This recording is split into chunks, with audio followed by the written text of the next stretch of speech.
to the core walls, right? Core walls.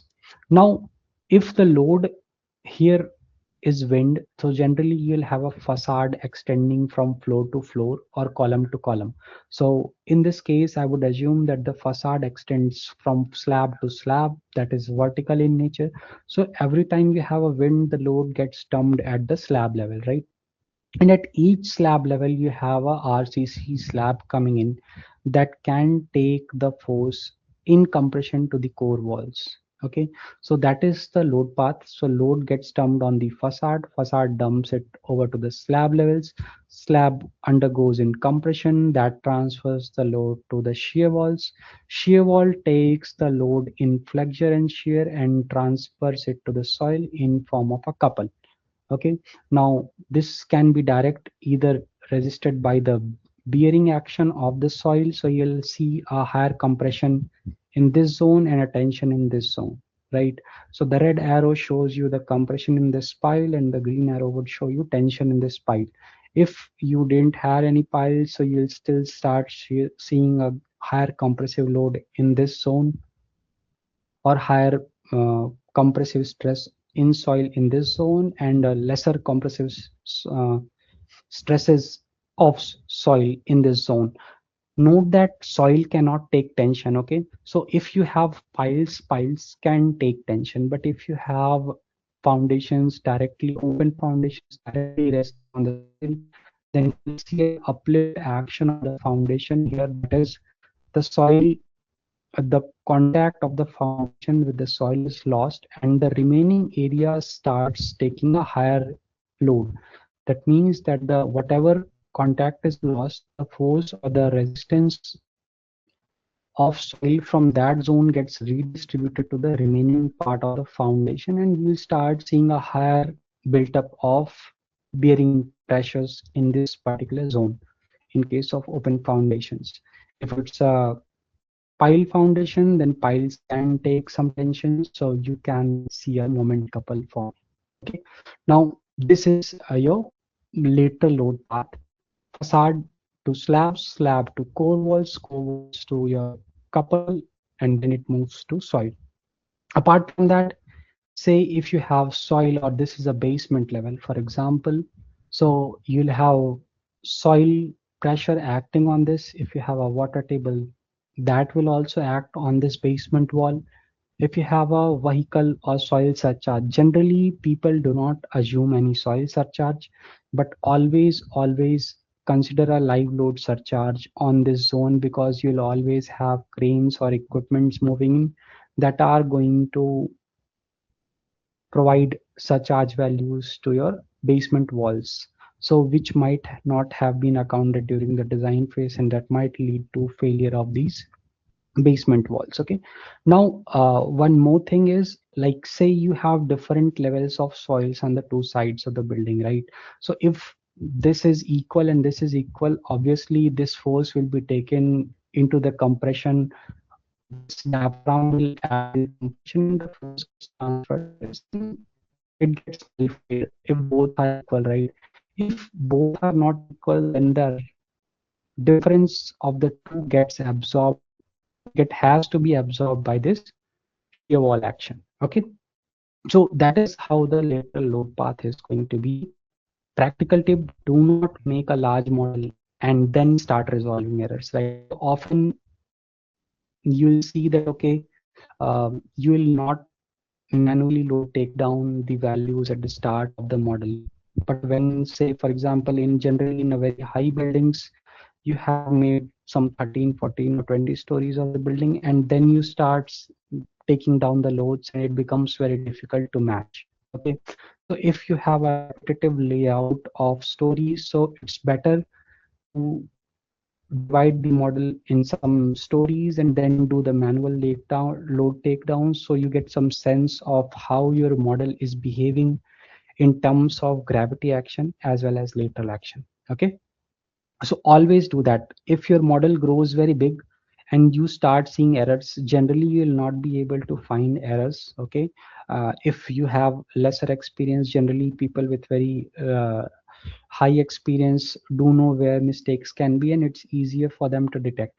For early engineers, it's very difficult and things always get skipped out, and at the later or very later stage or even after the construction you get to know that you have missed the load path, or you have designed a column which is getting a very less axial force in your particular analysis model, which is not going to be the case on site. Okay, so on site it might have a higher axial load and you might not have designed for it, so in a sense your column is going to fail sooner or later, right? It's just that the factor of safety might save you for some time, given that the design load never comes. Okay. Now, the second thing is we discussed so far the load paths, vertical and lateral. Now, there's also a need of alternate load paths, which will create a redundancy in your structures. Generally, we don't want a redundancy or alternate load paths in general simple residential buildings, right? But if your building is of significance, say if you have any institutional building, right, you would not want it to depend only on one particular load path as far as the collapse is concerned, right? So here comes the robustness and disproportionate check. Okay, so what is disproportionate collapse check? By disproportionate collapse, I mean to say that any failure of an element must cause a damage in the building proportional to the influence of that particular member. Okay, a local damage must never translate into a global damage of the building. So as you can see from this particular slide here, if for example you lose one member, it might lead to a progressive collapse of the entire building, but that should never be the case as far as important buildings are concerned, right? Because the loss of life in small buildings is not that much. Okay, so in those cases the code is giving a relief to engineers to not account for these alternate load paths, but as soon as the lives or the number of lives in danger increase, the code wants you to implement the disproportionate collapse mechanisms or to check for the disproportionate collapse mechanisms and rectify it. Okay, so the other way would be what you can do is once your column fails, you design for these columns nearby to take those forces. So how do you do that? So assume that this column fails here. So the force coming to down to this particular column now will have to be taken up by these particular columns in tension. So in this particular model, if you see, this column will always be in compression as far as gravity load is concerned, right? Once this column goes off or gets damaged, now this column is hanging there, so these columns start taking tension, right? Then obviously these columns are not meant to take tension, so what happens is these beams that are there get activated, so they have to transfer the force to these nearby columns, because obviously the load has to go to the ground, right? So if this column gets destroyed, right, or collapses due to any reason, say for a blast happens near this corner column, so the column gets removed. Now this column immediately will take tension and these beams will transfer the forces to these columns, right? So then only the load reaches the ground. So I do hope I'm trying to explain and it's clear to the viewers. So these beams will undergo flexion as well as tension, that is meant by tying action. So that is what we call as a tying action, right? So the load will then travel back to the soil using these mechanisms. So when it comes to disproportionate collapse, there are two principles that is generally followed.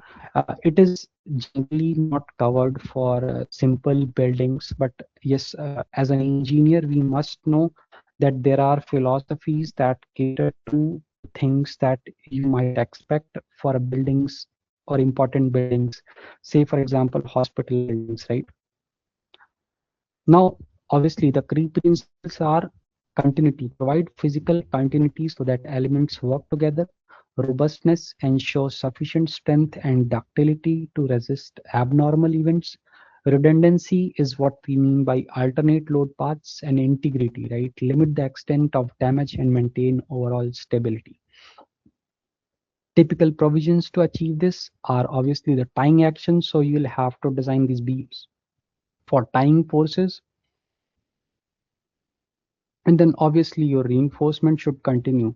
So if you do not have continuous reinforcement, you are not going to get tying action from there, right? And the tying would lead to a higher ductility in your building.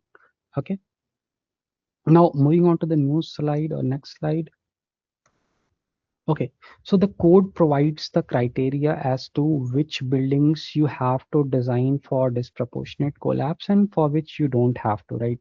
So Eurocode in EC1 part 1 7, yeah, EN 1991 2006, you get the categorization of consequence classes. So you have different consequence classes of 1, 2A, 2B, 2B NR, 2B KE, and 3. So in Eurocodes, you can see that if your consequence class is 1, you don't need to check for additional robustness requirements, right? If you satisfy the design requirements of EC2, that should be good enough. Now, if your building class is 2A, then you must provide for horizontal ties. Again, same thing. Now there is one other approach of key element design method, right? So in the earlier slide, we assume that a collapse of a column happens and the load gets distributed to other columns nearby using the tying action of the beams, right? But it is not always the case that you can take up that risk for the column to be destroyed, say for any or number of reasons. Say you don't want the column to be destroyed for a blasting action, right? Say there's a boom blast, but you would never want that column to be removed. Why? Because that is a very significant column which is taking a lot of load from a bigger floor plan. Okay, so in those cases, those area columns become a key element, right? So the key element approach is there. So if a column or if an element becomes very important that you cannot risk getting it damaged, so you must design that particular element for that higher expected load. So if I would assume that I have to design for a blast mechanism, you have two approaches. One, can you afford to remove that column? So then you would go want to do the tying action approach. The other would be, if you cannot afford to get that column removed, then you must design for that higher blast force. That would be the key element design approach. So these are the two approaches that you might be it's good to know these exists, right? Generally you would not face these criteria, but yes, of course, in practical purposes, when you move on to important buildings or structures which are of national importance, you might have to look into these aspects of buildings design as well. Okay, now uh, the second would be getting the model right. Okay, so from here on, probably I'll start showing you some things about the MIDAS Gen NX software as well. So the model is a decision. There are assumptions that are more important than getting the reinforcement in your designs. Okay, so the reinforcement is probably governed by what is your design assumption. Okay, now obviously when we say that the slab is going to take the gravity action, then there's the second part, which means that in lateral action, what is your slab going to do, right? Is it going to take part in lateral load transfer or not? Okay, so generally we assume that slabs are very stiff enough. So RCC solid slabs, provided the spans are not too big, are generally assumed to behave as a rigid diaphragm. Okay, so that means that in plane action is almost assumed to be as a behaving as a rigid link. So there is no in plane stiffness in plane, or to say that in plane stiffness of this slab member is infinite. Okay, now generally this assumption is okay as far as or as long as you don't have any big openings. Okay, once you have big openings, obviously, or if you have a very bigger spans, generally your slabs start to buckle out of plane, and that would mean that your slab is no longer rigid. Okay, the next would be a flexible diaphragm. For generally RCC slabs, we do not consider slabs to be flexible diaphragms. Flexible diaphragms generally are there in timber or say uh, your deck sheets without the topping. Okay, so those are generally termed as flexible diaphragms.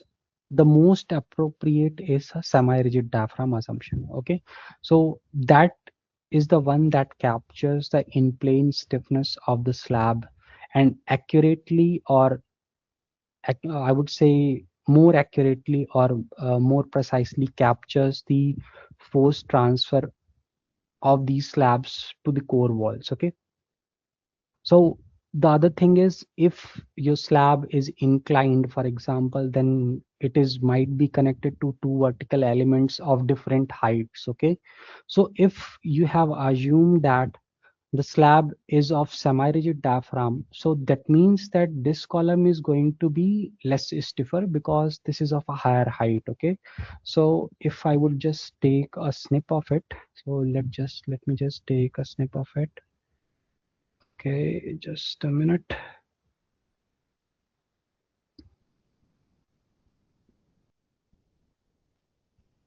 Okay, so say for example, if I had a sloping roof on this, okay, and you have a gravity loading on this. Okay, so if you have a gravity load on this, and then you cannot directly assume that half of the load goes into this column and half of the load goes into this column, right? Why? Because the stiffness of this column is less when compared to this column, and ideally the force is always transferred based on the stiffness. So in a sense, this particular column is going to see a higher force or higher gravity loading when you compare with this particular column, given that you discount for the excess concrete weight of this column height, right? So generally you'll see that a higher force, axial force, travels from the slab into these columns. Okay, so that is what I meant by this particular slide.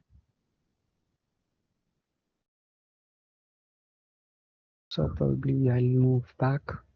Okay, now I'll probably show you how this is done in MIDAS Gen Annex. Okay, hello. Shrishti, can you confirm if there is no audio lag anymore, or do I have to check? Uh, Ha- yes, sir, Sumant. Sumant, sir. yes. Do you see any audio lag still? Any audio lag? So earlier it was there, but now it's okay. But Oh, okay. Thank you very much for confirmation. okay. Okay.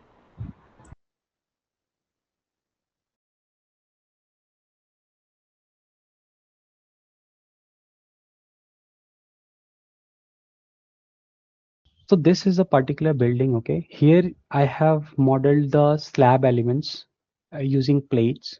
Now in this, if you want to assign the diaphragms, the software allows you to model it as either rigid diaphragm or semi-rigid diaphragm, right? So once you do a say for example, you say that the floor diaphragm is rigid, that means you select consider. What this does is, let me just now switch on the boundaries and I'll explain this as well. Okay, so in this particular zone, probably, yeah.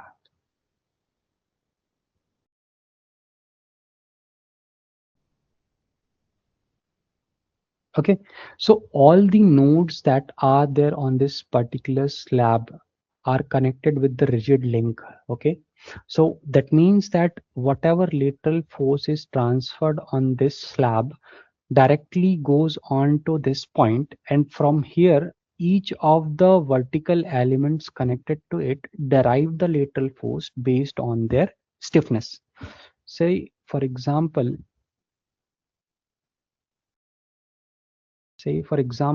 if I dump here a higher load, okay? I dump here a very high load, and on these columns, I dump a very smaller load, okay?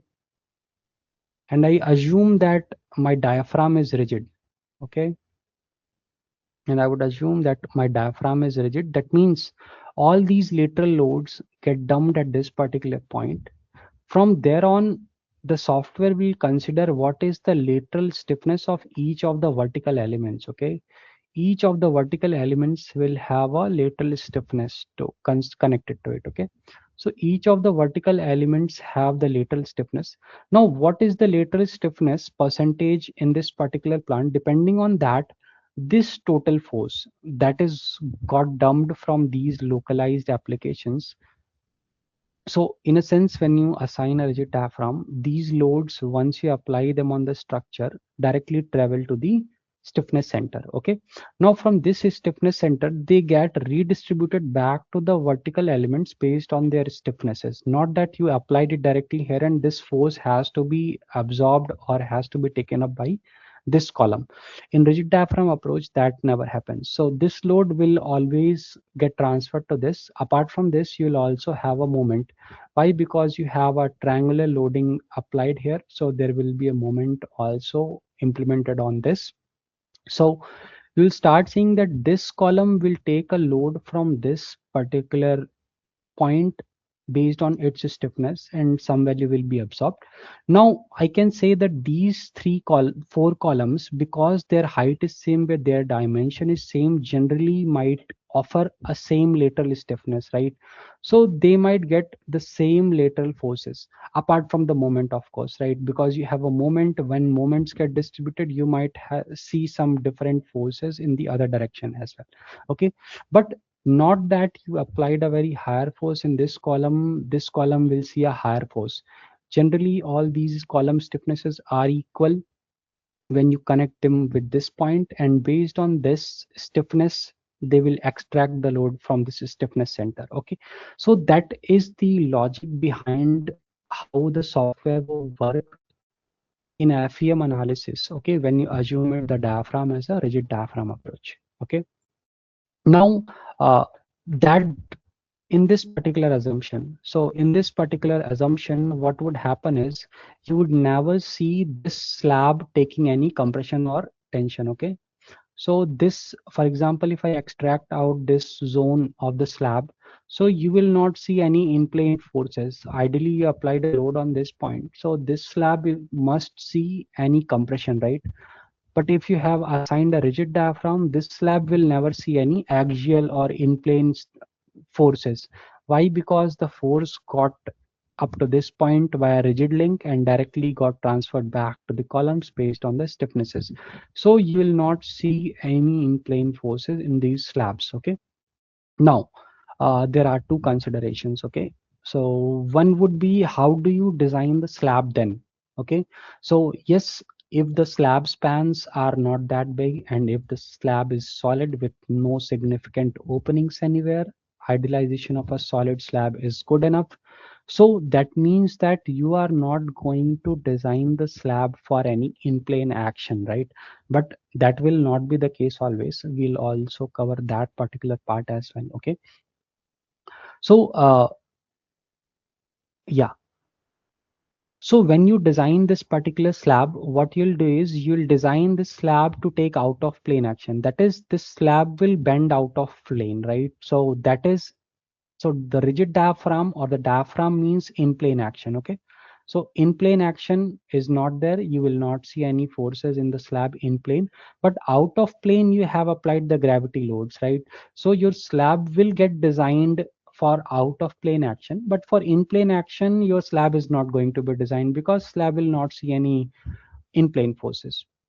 Now, in case of examples where you do actually want this slab to behave as in plane force transfer, say for example, I would just say, probably I'll take a snip again. Let's say you have a podium tower. Okay, let's say you have a podium tower. Sorry for this example, probably, yeah, I'll take this particular example, that's better. Okay, now in here you will have the, say this is a load. Okay, just a minute. Yeah, so this is your ground level. Okay, this is probably your ground level and this is going to be your tower that extends up to this particular level. Okay, this is the foundation level. Okay, now here, for example, let's assume one more thing. One more thing would be that soil level is different on the two sides of the slab. Okay, so let's say this is something. So you model this as a basement wall. You model this as a basement wall. Now there's a difference between the two levels. Obviously, there is going to be the difference in the lateral force applied on the two sides, right? So what would happen is this difference has to be taken up by this core in a couple form, right? So you will have to design this core for this difference in the lateral force actions in a couple form. Now, how does this force applied at the perimeter wall get transferred to this core via this slab action, right? So here your slab will undergo compression and then only it can transfer the forces to cores. So the idea is that the slab does take part in the lateral or the in-plane action, and because this mode of load transfer is important, we must design reinforcements based on that. Okay, so just a minute. Yeah, so if it were the case that you are getting, just a minute. Okay, so you are getting forces in this slab, right? Probably I'll fill this up. Okay, I have to redraw it probably. No. Okay. I do hope you understand this. Probably I'll just highlight it, right? So this slab is going to take part in the in-plane force transfer. Now, obviously, you must also have applied the gravity loads on this podium slab, right? So there's a out of plane action. So this slab is going to bend vertically. That means out of plane. And at the same time, this has to take the in-plane force action, right? Now, if this were a slab component which takes the in-plane forces as well, and also there is a out of plane bending action happening, right? So you have to design for both of them. In our rigid diaphragm approach, we only assume that the slab is going to bend out of plane, right? Why? Because slab was thick enough. Here, because the magnitude of force transfer in this particular say transfer slab will be that much significant that you cannot discount that effect and you must capture for it. Okay, so if that is the case, what do? You will have to assume the diaphragm to be semi-rigid. Okay. Now, if you were to assume a semi-rigid diaphragm approach, all you have to do in MIDAS Gen NX is to consider the diaphragm as do not consider, right? So it does not mean that it will remove the diaphragm. It is going to remove the rigid diaphragm assumption from these slabs. Okay. So in this manner, what you'll see is you'll start seeing the in-plane forces getting captured by these planar elements. Now there are two things. Okay, when it comes to elements, say example for example in Midasian we have different element types. Okay, so you can see you have a general beam element.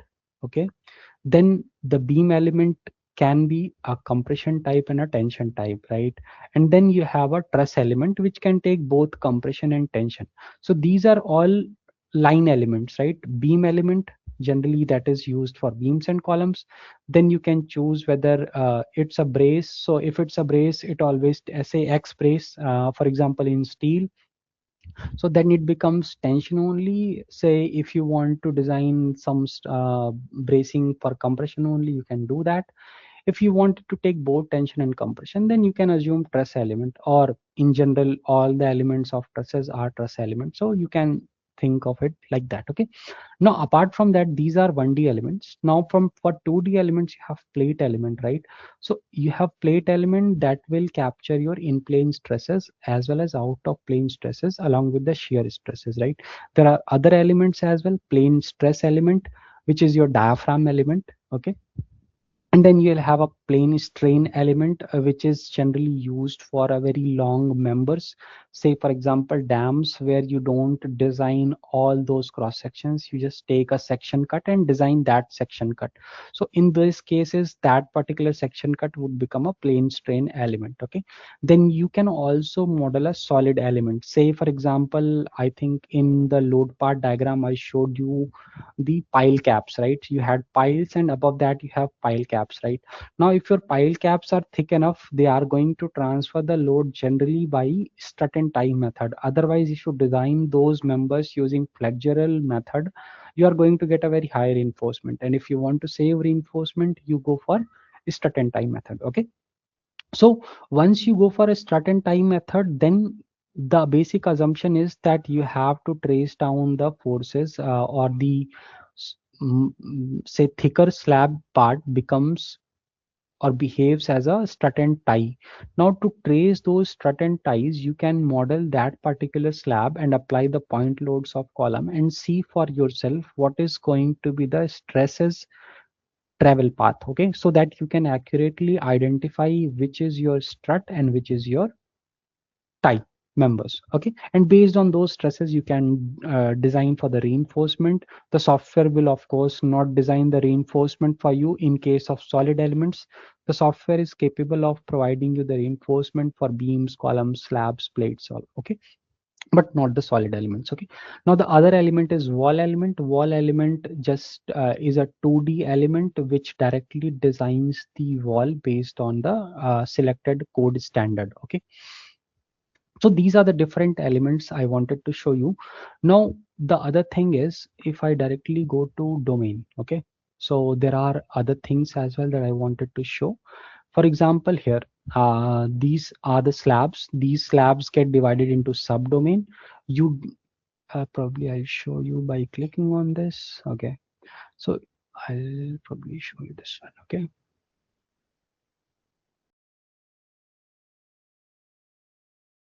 so each of these slabs are defined as a part of subdomain. Subdomain generally helps you to help define the direction of reinforcement. Okay, say if you had an inclined slab, generally you would want the reinforcement to be provided either orthogonally or follow the angle of the slab rotation, right?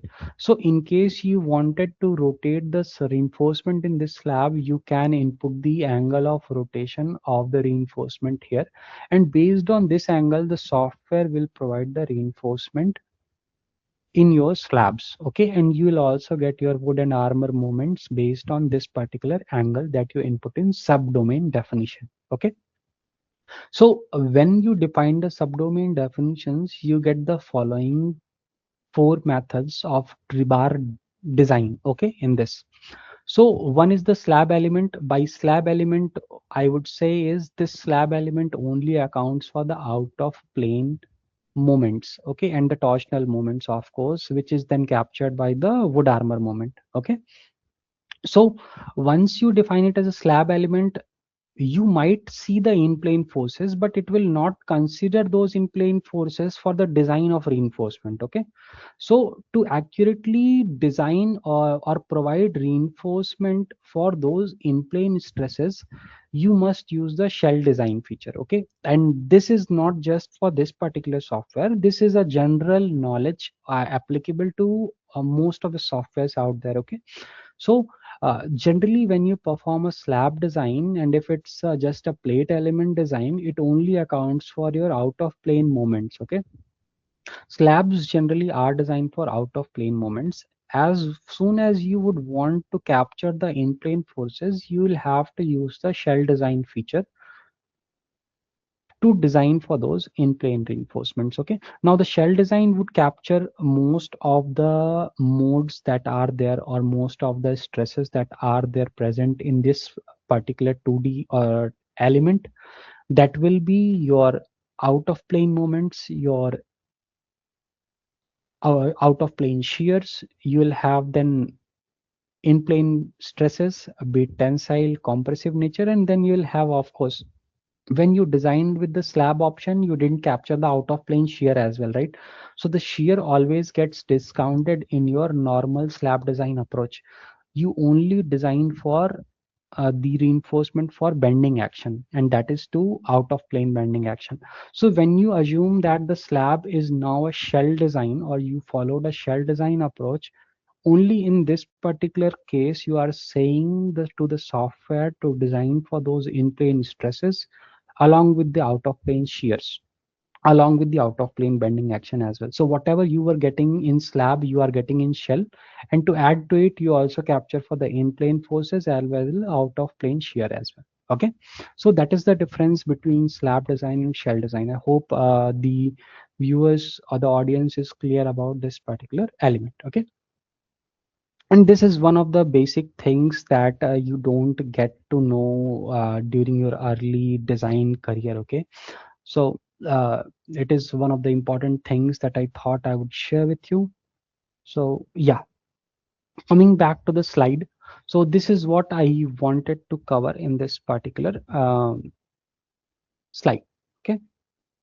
Now the other thing is boundary conditions and thermal restraints. Okay. So the software has different boundary conditions. You can simulate all the boundary condition types, be it all pin, all fix, and the RW is the warping degree of freedom in case you have sections which do warp. Okay, so for example your open sections, so you can also restrain the warping degree of freedom as well. So this will be your fully fixed condition, and this will be your pin condition. Okay, and if you want to model roller and other things, so you can probably release your one of the literal degrees of freedom. Say for example, if you wanted a roller which is restrained in x direction and z direction but is allowed to move in y direction, right? So that is what you capture through this selection, right? Now apart from that, you get to model the spring supports. You have point springs, you have compression only springs, tension only springs. Why? Because soil is generally a compression only element, right? Generally we might use the linear approach to design these soils, but the basic assumption behind that is that your soil is always going to be under compression. Okay, so what I mean by that is, probably I'll explain myself here so that the assumption is clear. So generally, if in design you have, if you have not assumed that you have a soil which is compression only, what that would mean is, or what in the back end you have made an assumption is that no matter what, you never see tension anywhere. Okay, so whatever the load be, so this is your axial load, this is your moment, right?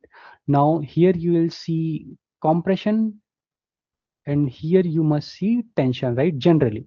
But if your couple applied is quite less, if your moment applied is less, then you will not see tension. This compression gets added with a lesser amount of tension. Okay, so ideally it becomes compression. So what I would say is, just a minute, yeah. So say, I'll say that this is a bit of tension here, and you get a very significant compression here. Okay, this tension is arising out of, if this is M and this is Z. Okay, for example, this is Z distance, and I would say that this forms a couple.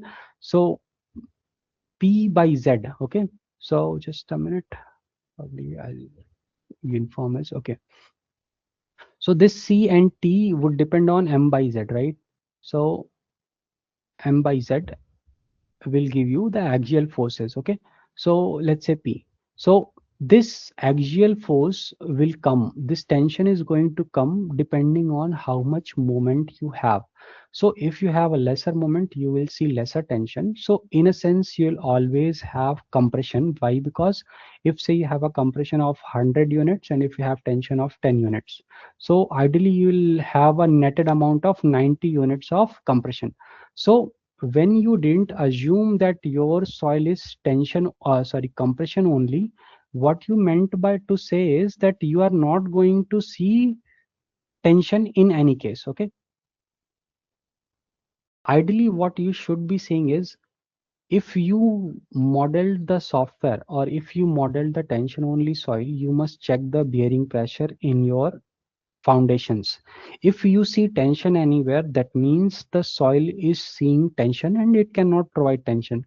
So then you must come back here and assign a compression only point spring or area spring, and then further redo the analysis to see how much of that contact is getting lost and what is the percentage of increase in your bearing pressure. Okay, so this is one of the practical points that is required or pretty much required by the engineers practicing or designing for the substructure.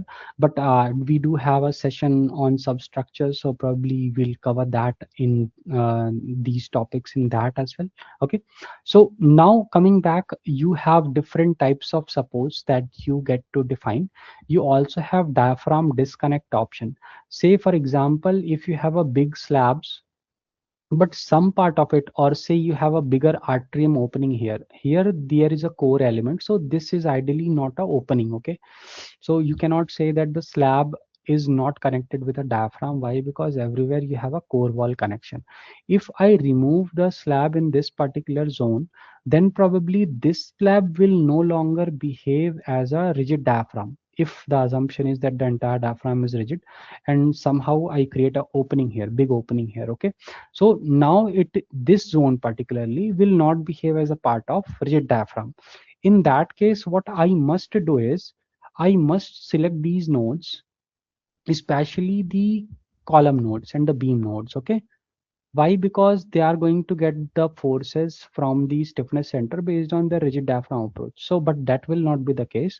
So in that particular case, I must assign these nodes a diaphragm disconnect. Okay, that means these particular nodes are going to take forces from these slabs based on their flexural capacity of these beams, not the diaphragm action. Okay, so that is when the diaphragm disconnect option gets used. Okay, now probably I'll move to the new slide or next slide. Yeah, so why I was discussing this boundary conditions is because sometimes you also analyze for thermal forces. Okay, so say you have a RCC model and you assign the expansion and contraction temperature to this RCC model, and if you have model these to be very much fixed and say in some locations you have pin. Okay, that means in any case you have restrained the degree of freedom in that particular direction. Say for example, probably I'll take a snip again and I'll try to explain myself. Okay, so say I apply the thermal temperature of expansion to the entire building, and now I have some temperature assigned to this beam. Okay, now what this beam under thermal action will try to do is, why? Because I have assigned a expansion temperature, this beam is going to move out. Okay, why? Because this is under expansion.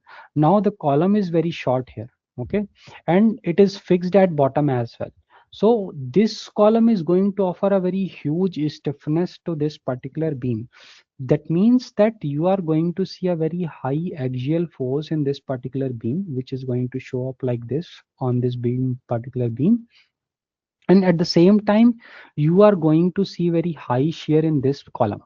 Okay, and if you actually designed for this particular shear, then your reinforcement requirement would be very high. So in such cases, what you must do is you must actually try to model some stiffness in these supports instead of assigning the supports to be fully pin or fixed. Okay, so what in such a case I would try to do is I'll model it as a spring, so which offers a resistance in both lateral as well as vertical directions. Okay, so in that case, now because this is going to reduce the stiffness of this column, I might see a lesser axial force in this column or the beam, which is a bit correct. Okay, you are not going to see a very high axial force in this particular beam just because you have an expansion temperature applied to this beam. Okay, so if you wanted to reduce your thermal actions, you must try to look at where you can model the flexibility in your structure. Okay, that will help you to reduce the reinforcement demand, especially when you are modeling with thermal effects. Okay, so I do hope I made myself clear. Okay, just a minute. Okay, so if you were to assign the temperatures in the structure via MIDAS Gen NX, then you must go to the loads, and here you will go to temperatures. The software offers you to assign temperature loads via multiple options. This one is element temperature. That means you wanted the entire structure or whichever element you want to have undergo uniform temperature. Say this column is there, generally it might go into a expansion or contraction. Now you can also define what is going to be your initial temperature. Okay, the initial temperature is generally set from here. So I am assuming that my entire structure is going to be at 0 degree Fahrenheit. If I want to change it to Celsius, I can come back here, probably a unit system, and I can change it to Fahrenheit Celsius. Okay, so now I will be able to enter my loads in Celsius. Okay. Now please note that all units are dynamic as well. Anything that you change immediately gets reflected in these output or well as the input options, because here you only see Newton and mm. So the temperature must be set from project options and unit systems. Okay. Now if you were to assign this column to go into expansion of 15 degrees, that means that whatever is your in difference, we always model the difference of temperatures. For example, let's say in Sri Lanka, the temperature goes generally to 50 degrees Celsius, right? But it's not like you are going to model a 50 degrees here. In that case, what you'll have to do is you'll have to set an initial temperature. And what that initial temperature would be is the temperature at which the structure or this particular element got casted. Okay. So at that particular temperature will the forces be logged in. Now at that particular, after this particular temperature, say the temperature at which the structure was erected was 25 degrees Celsius, and now at this particular time point my temperature is 50 degrees Celsius.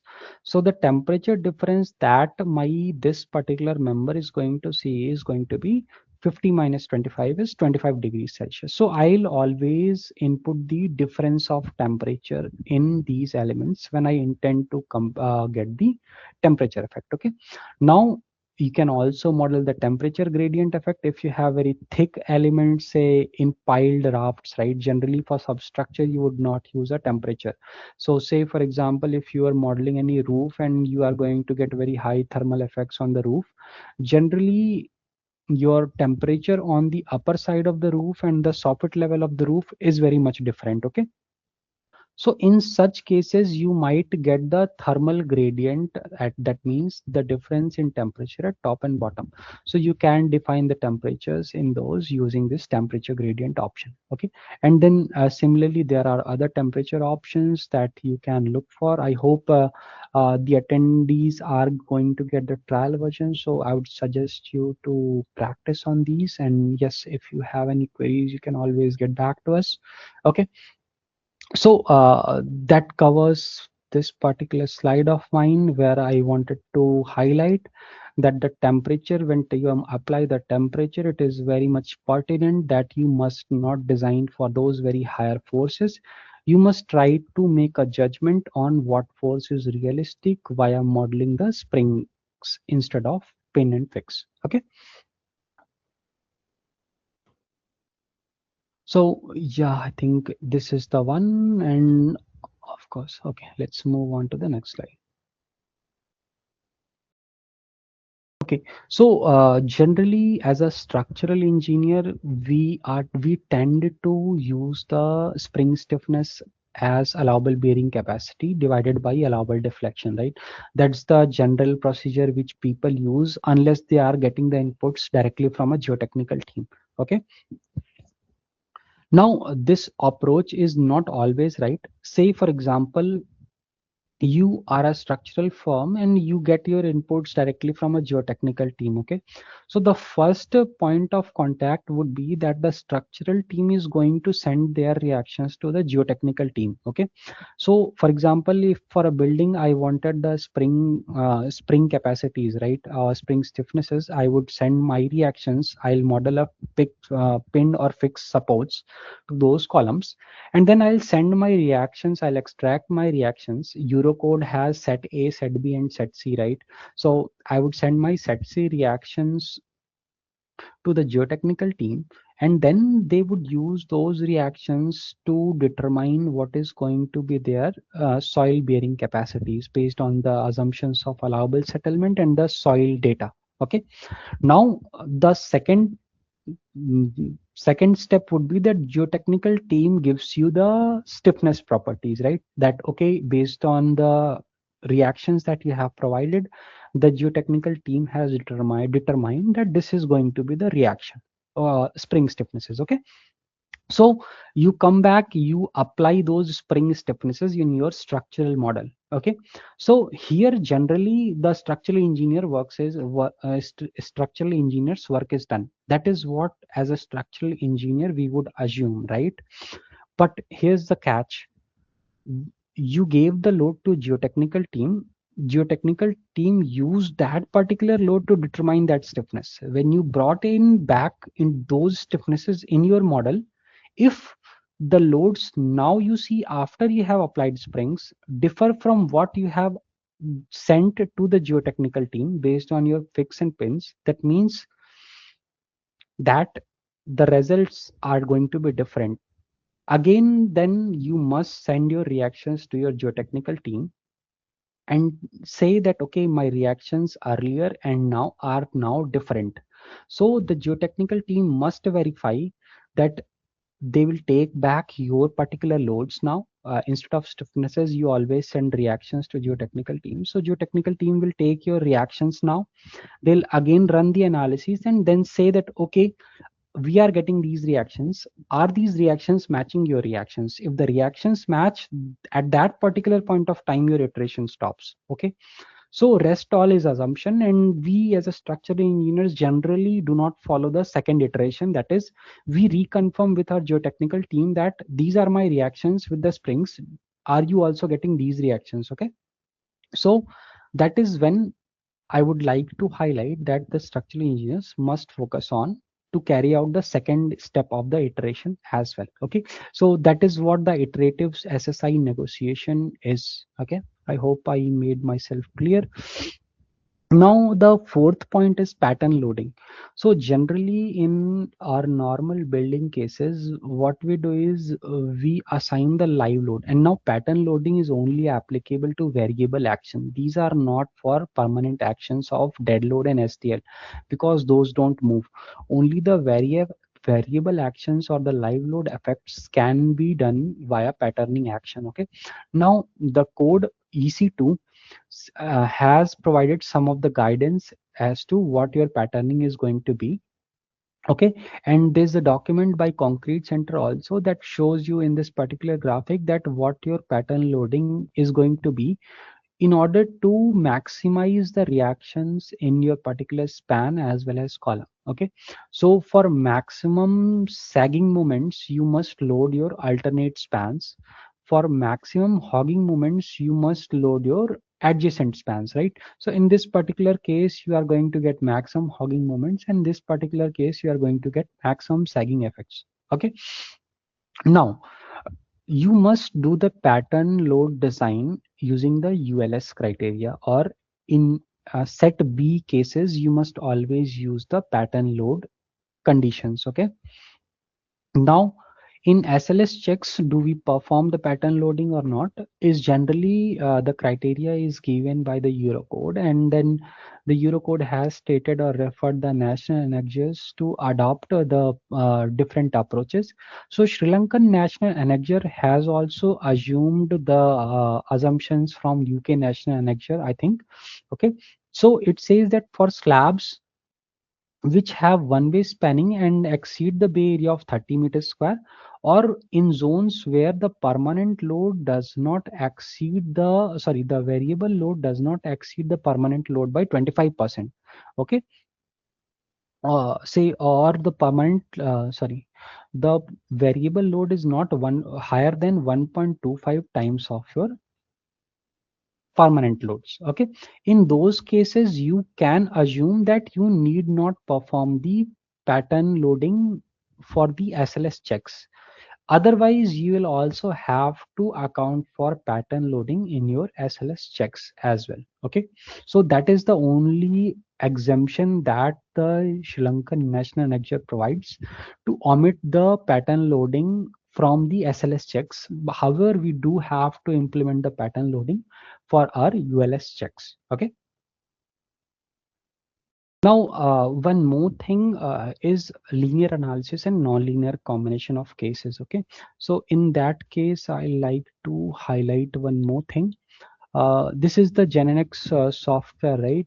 So here generally what we do is to come to the loads. So we go to the results, we go to the load combinations. The load combinations can be auto generated. So say you want to generate the load combination for concrete design.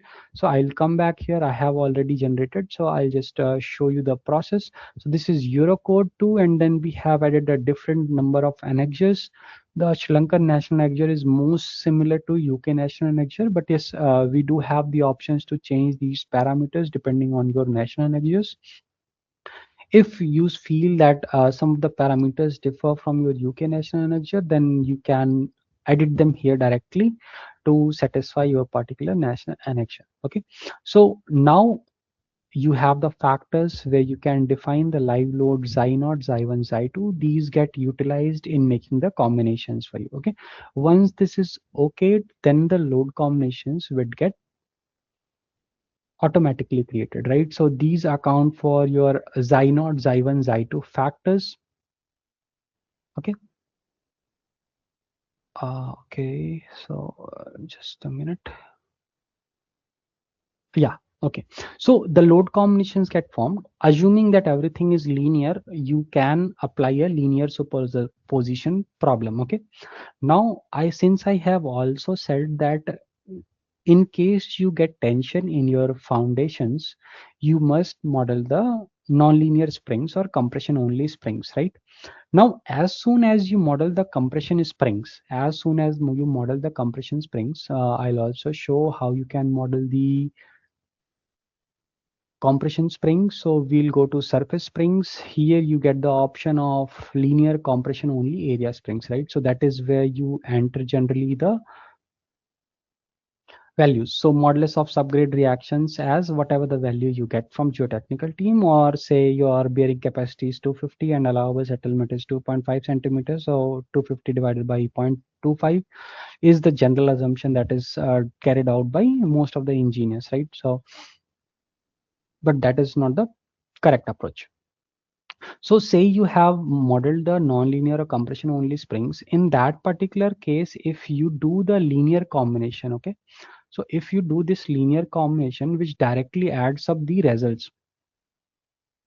So what this does is software will analyze the results for dead load, SDL, live load, and wind, and then add it with the factor. So whatever it got for dead, it will multiply by 1.35. Whatever it got for STL, it will multiply by 1.35. Say this column got compression always.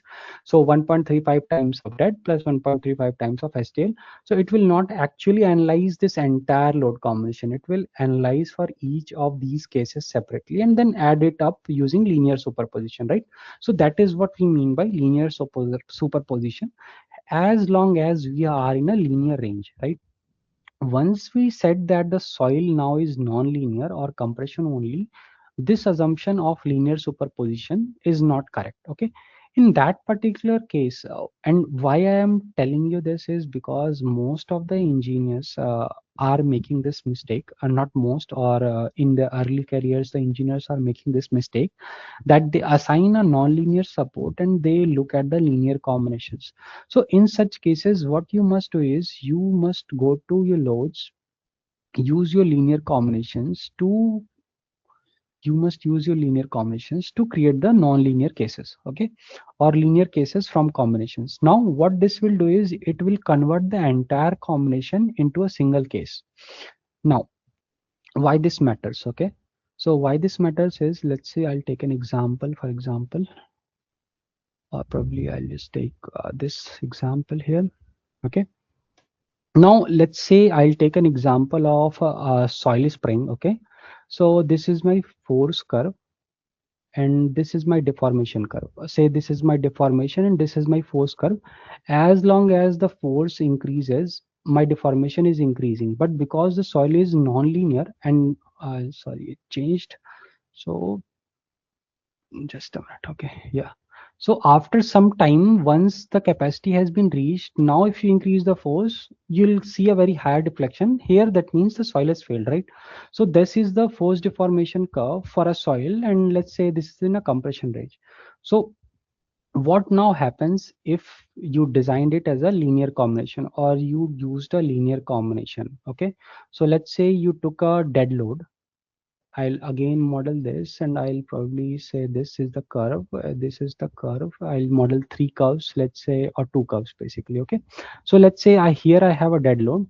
So I took a support, I found a support, and this is my dead load and this is my live load, or let's say later load, let's include a later load, so wind load, okay. So under dead load, I got a force of, let's say, 10 kilonewtons. For 10 kilonewtons, I got this deflection, okay, or this settlement in my soil spring. Let's say this is 4 mm, okay, no 4 mm. This is 4 mm. Now I came to wind load.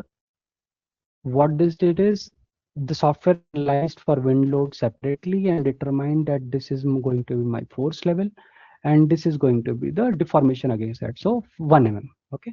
So in linear combination, how much you will get is, let's say here as well, for example, dead was let's say 100 units, and let's say wind was 25 units, okay, or let's say 30 units. I'm sorry for the sketch, okay. So let's say your dead was 100 units, your wind was 30 units. So for total is 130 units, right? Total is 130 units, okay. Now if you sum it up using a linear combination, the net deflection that you get is 5 mm, okay. Net deflection you will get is 5 mm. But if you were to come to this curve and see what is going to be your 130 mm load, okay, you might see that you are almost at the failure level and you will get this value, okay. Now note that this value may not be same as 5 mm, okay. This value may not be same as 5 mm. That is the sole reason why for non-linear cases we do not go for a linear superposition of the reactions or results, okay. So in such a case, what you do is you go to using load combinations, you convert your linear cases to combinations to cases, and now apply all the load together. That means dead plus live will be applied together and that particular case will be solved at once. Not, for example, dead will be solved separately, live will be solved separately, and they'll be combined. So that is the reason why you would need that. And why this is important is because if you underestimate the stiffness of your springs or if you underestimate the settlements, you are going to see a severe redistribution of forces between these supports, okay. Now another practical approach or another practical tip that I would like to give to engineers is that in my experience, a few engineers I have seen, what they would model is they would assign springs to some columns, okay. Why? Because some columns are giving them very high forces, so they want to reduce it, right? And other columns they keep it fixed, okay. Or for some reason they want to design the foundations using the software, and what they will do is they will assign the compression only springs, okay. They will assign the compression only springs in these particular slab foundations, and the rest of the columns are modeled as fixed supports. Now this is very much incorrect, okay. You must always have either all the supports as springs or all the supports as pin or fixed. Don't mix the two. Now there's one catch, of course. Okay, once you made one support as a spring support, another as fixed support, what this would do is this column is going to settle, right? That means this has to offer a lesser stiffness. Now the force will get transferred to the nearby stiffer support. So in this case, particular case, if I were to model this as a spring, I'll start getting a lesser axial force in this particular column, but the axial forces in this wall is going to increase. Okay, now whether that is right or wrong, obviously that is going to be wrong. Okay, you must not utilize this redistribution based on the difference of support assumptions to pass your design. Okay, you will get the reduction in forces, but you must not as an engineer do that. Okay, now in some cases that assumption can be correct, provided that the axial forces that you saw with fixed supports have not changed much with the assumption of spring supports. Okay, only in that cases you can perform the spring you can assign the springs to these foundations and further carry out the design of these foundations. The idea is that the force redistribution must not happen just because you change the support. Okay, so if you have assigned sufficient stiffness to the springs, that means that your column forces are not going to be transferred to the nearby elements, then your design is going to come out correct. Okay, so that is one approach. I think I did cover it. Yeah, so moving on, I'll just try to,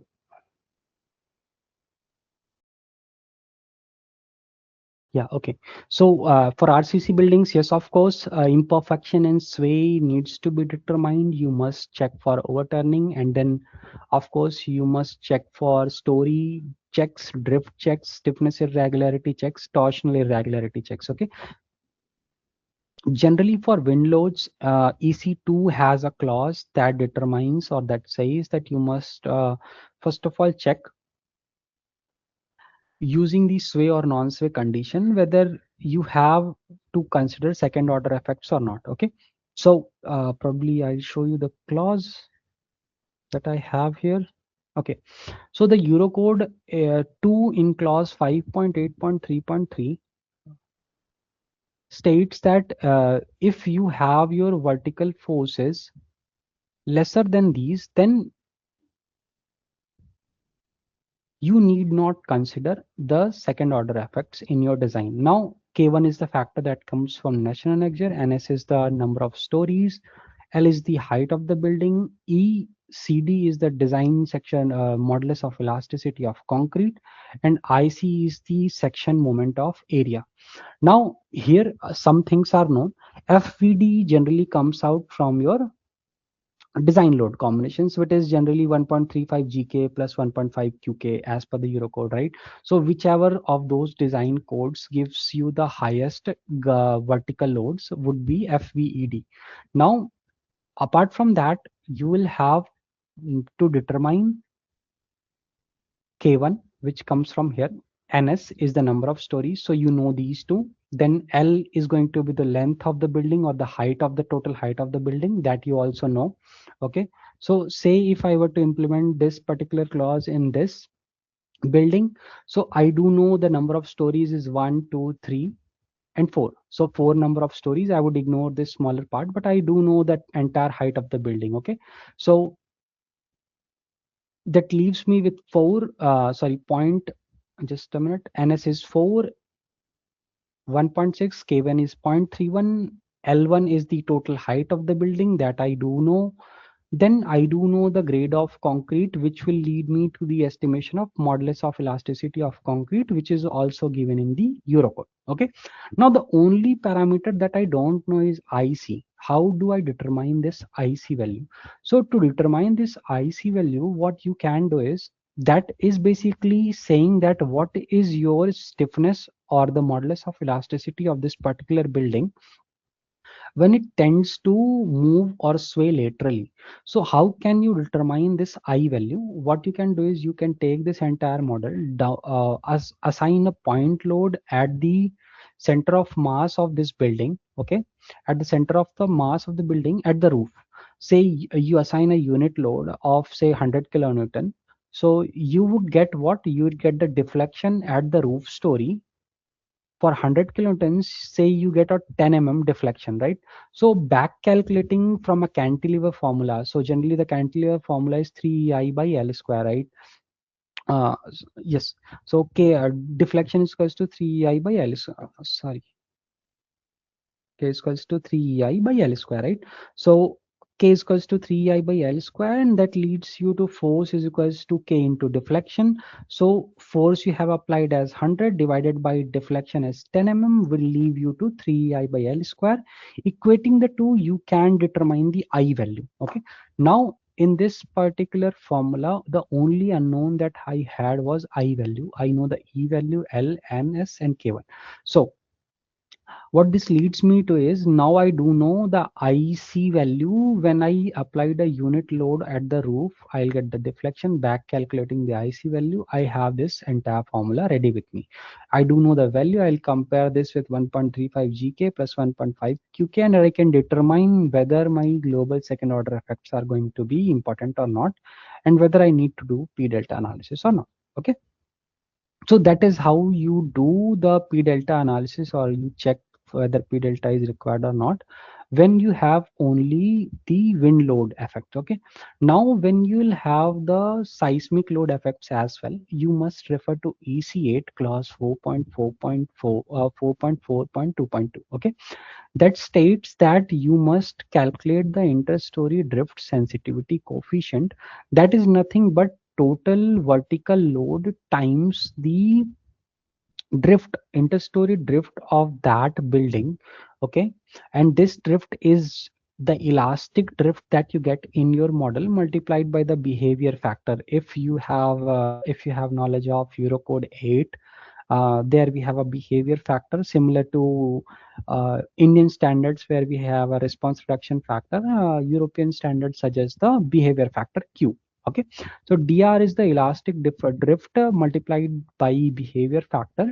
You know the V total. Okay, V total is total seismic shear that you have, and H is the story height. Okay, so this particular check suggested by Eurocode, you can directly get it from the software. Okay, so I have unlocked this model. Probably I'll just run it once and I'll show you the results. Okay.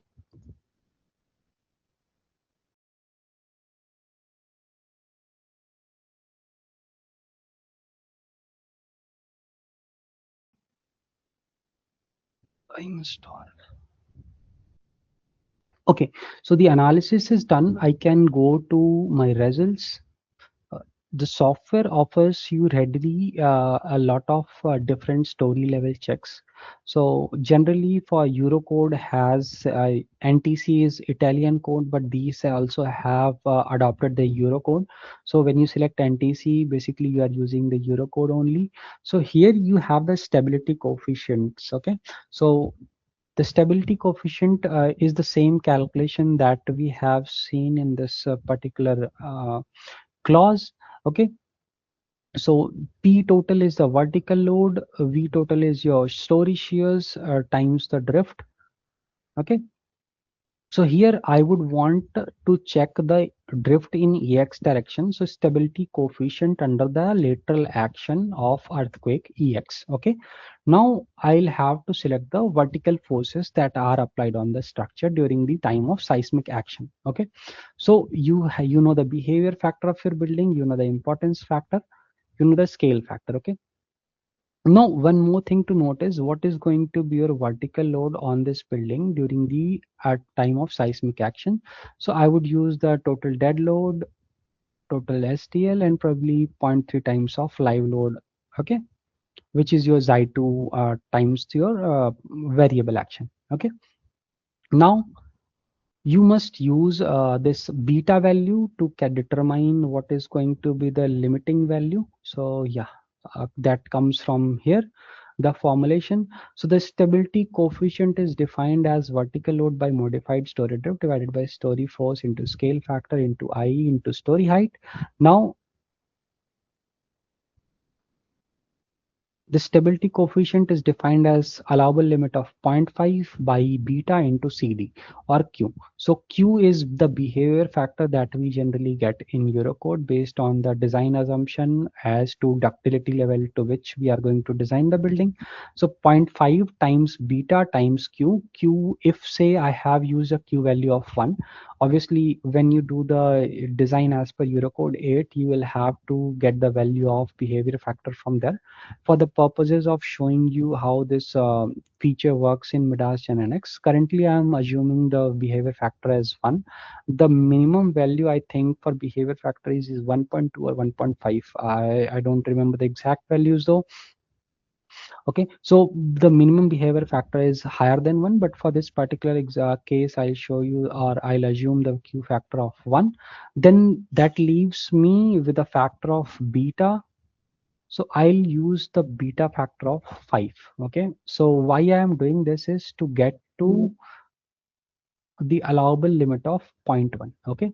So I multiplied the beta factor to get to the allowable limit of zero point 0.1. So this software automatically performs the checks for you and determines whether the stability coefficient is higher than zero point 0.1 or not. So in all these cases, as we have seen, the story checks have passed. That means that our stability coefficient is less than zero point 0.1 factor, which is to say that P delta effects are not going to govern, okay, if they are less than zero point 0.1.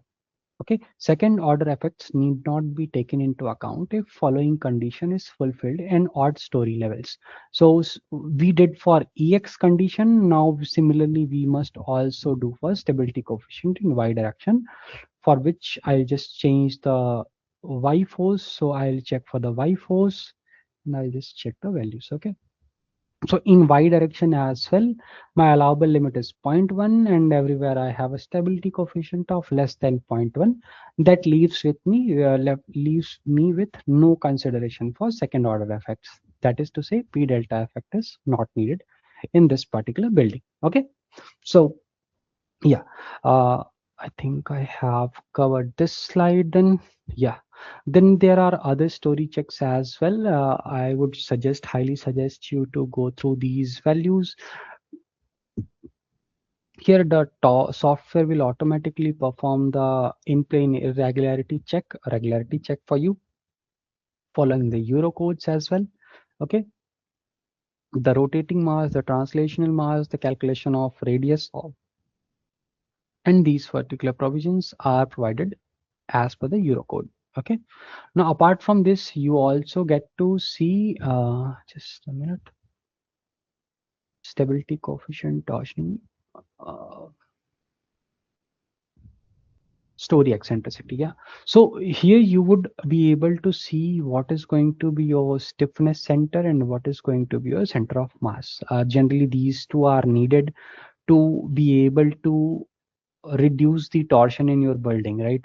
So in this particular building, if I were to check the vibration mode shape, I would see I can perform the eigen analysis. Okay, so here the software allows you to perform the eigenvalue analysis using eigenvectors, which utilizes either subspace iteration or Langsos.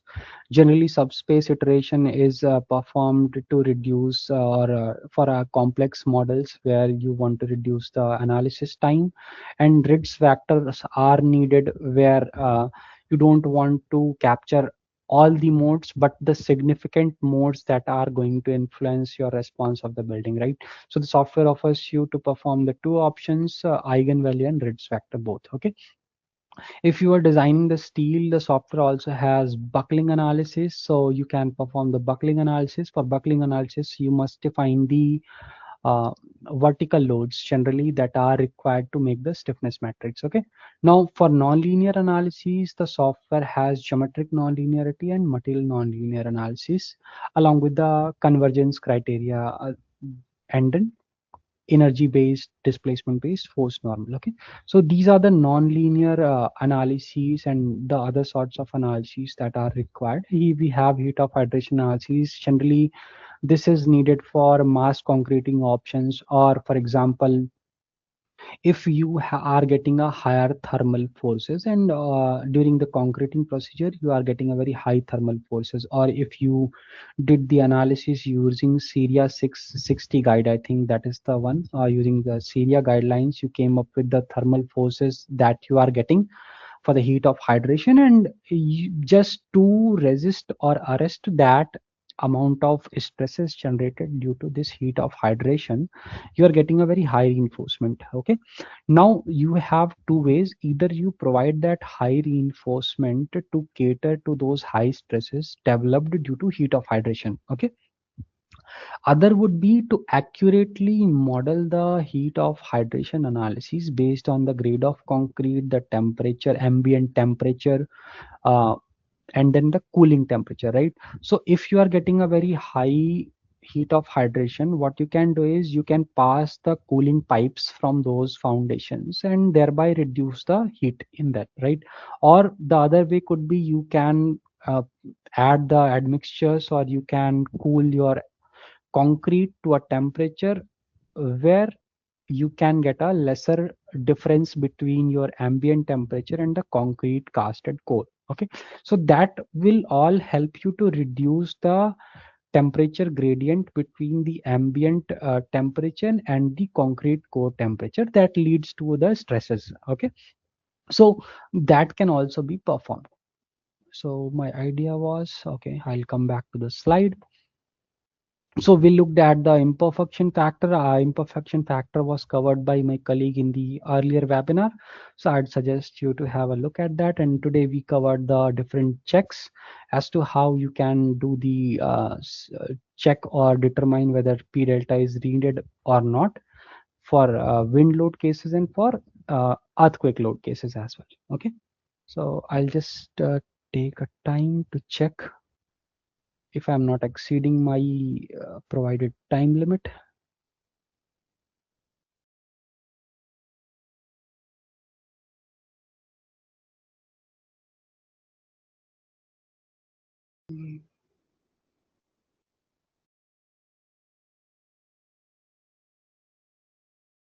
Okay, I still have 8:30. Okay, 30 more minutes. Good enough. Okay, so now comes the principal axis of the building. Okay, generally for residential buildings, due to the architectural inputs, your structure might not always be a rectangular plan, right? It might not always be a regular plan, and it might have a significant asymmetry in plan. Now, in those particular cases, how do you determine what is going to be your x and y axis, right? So generally, if you assume any random value, for example, if I modeled this building with this x and this y, right? So I imported my DXF tracing file, which I must also show you. So let's say I'll just open up my drawings. So I'll demonstrate how you can import the AutoCAD file directly to start creating the model here. Okay.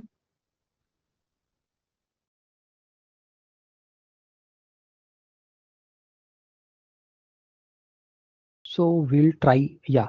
So we'll try to import this DXF file, and I'll demonstrate how you can import this DXF file and start creating your model.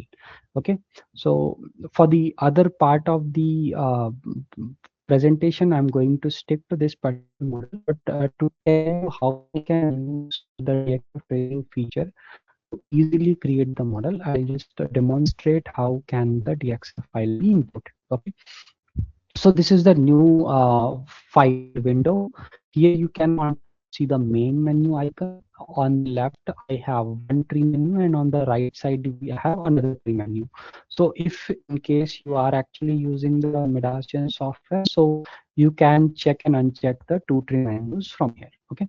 Now at the bottom, I have units which are dynamic in nature. I can change them. This is a slider button. If you want to snap to the beams at 1/3 location or 1/5 locations, you can change these values here. So once you have created any beams, it will, you can easily snap at 1/2, 1/3, or 1/4, depending on what is your selection over here. Okay, at this particular zone. So probably Yeah, I hope you are able to see my cursor in this right bottom part. Okay. Now, in this is a workstream menu. Whatever I do in this particular file gets mentioned step by step in this workstream menu. So the first thing that I'll do is I'll just add the stories to my building. So let's say I want 3 stories, number of stories to be 3 and height to be 3 meters. So I have 3 stories. Now I'll try to import the tracing file. Okay. So I'll just select the tracing file that I have or that I showed to you. So I'm going to import this tracing file here. So this is my tracing file. And if I go to workstream menu, I generally prefer having 2 workstream menus. Okay. So here, if I just switch on this, okay.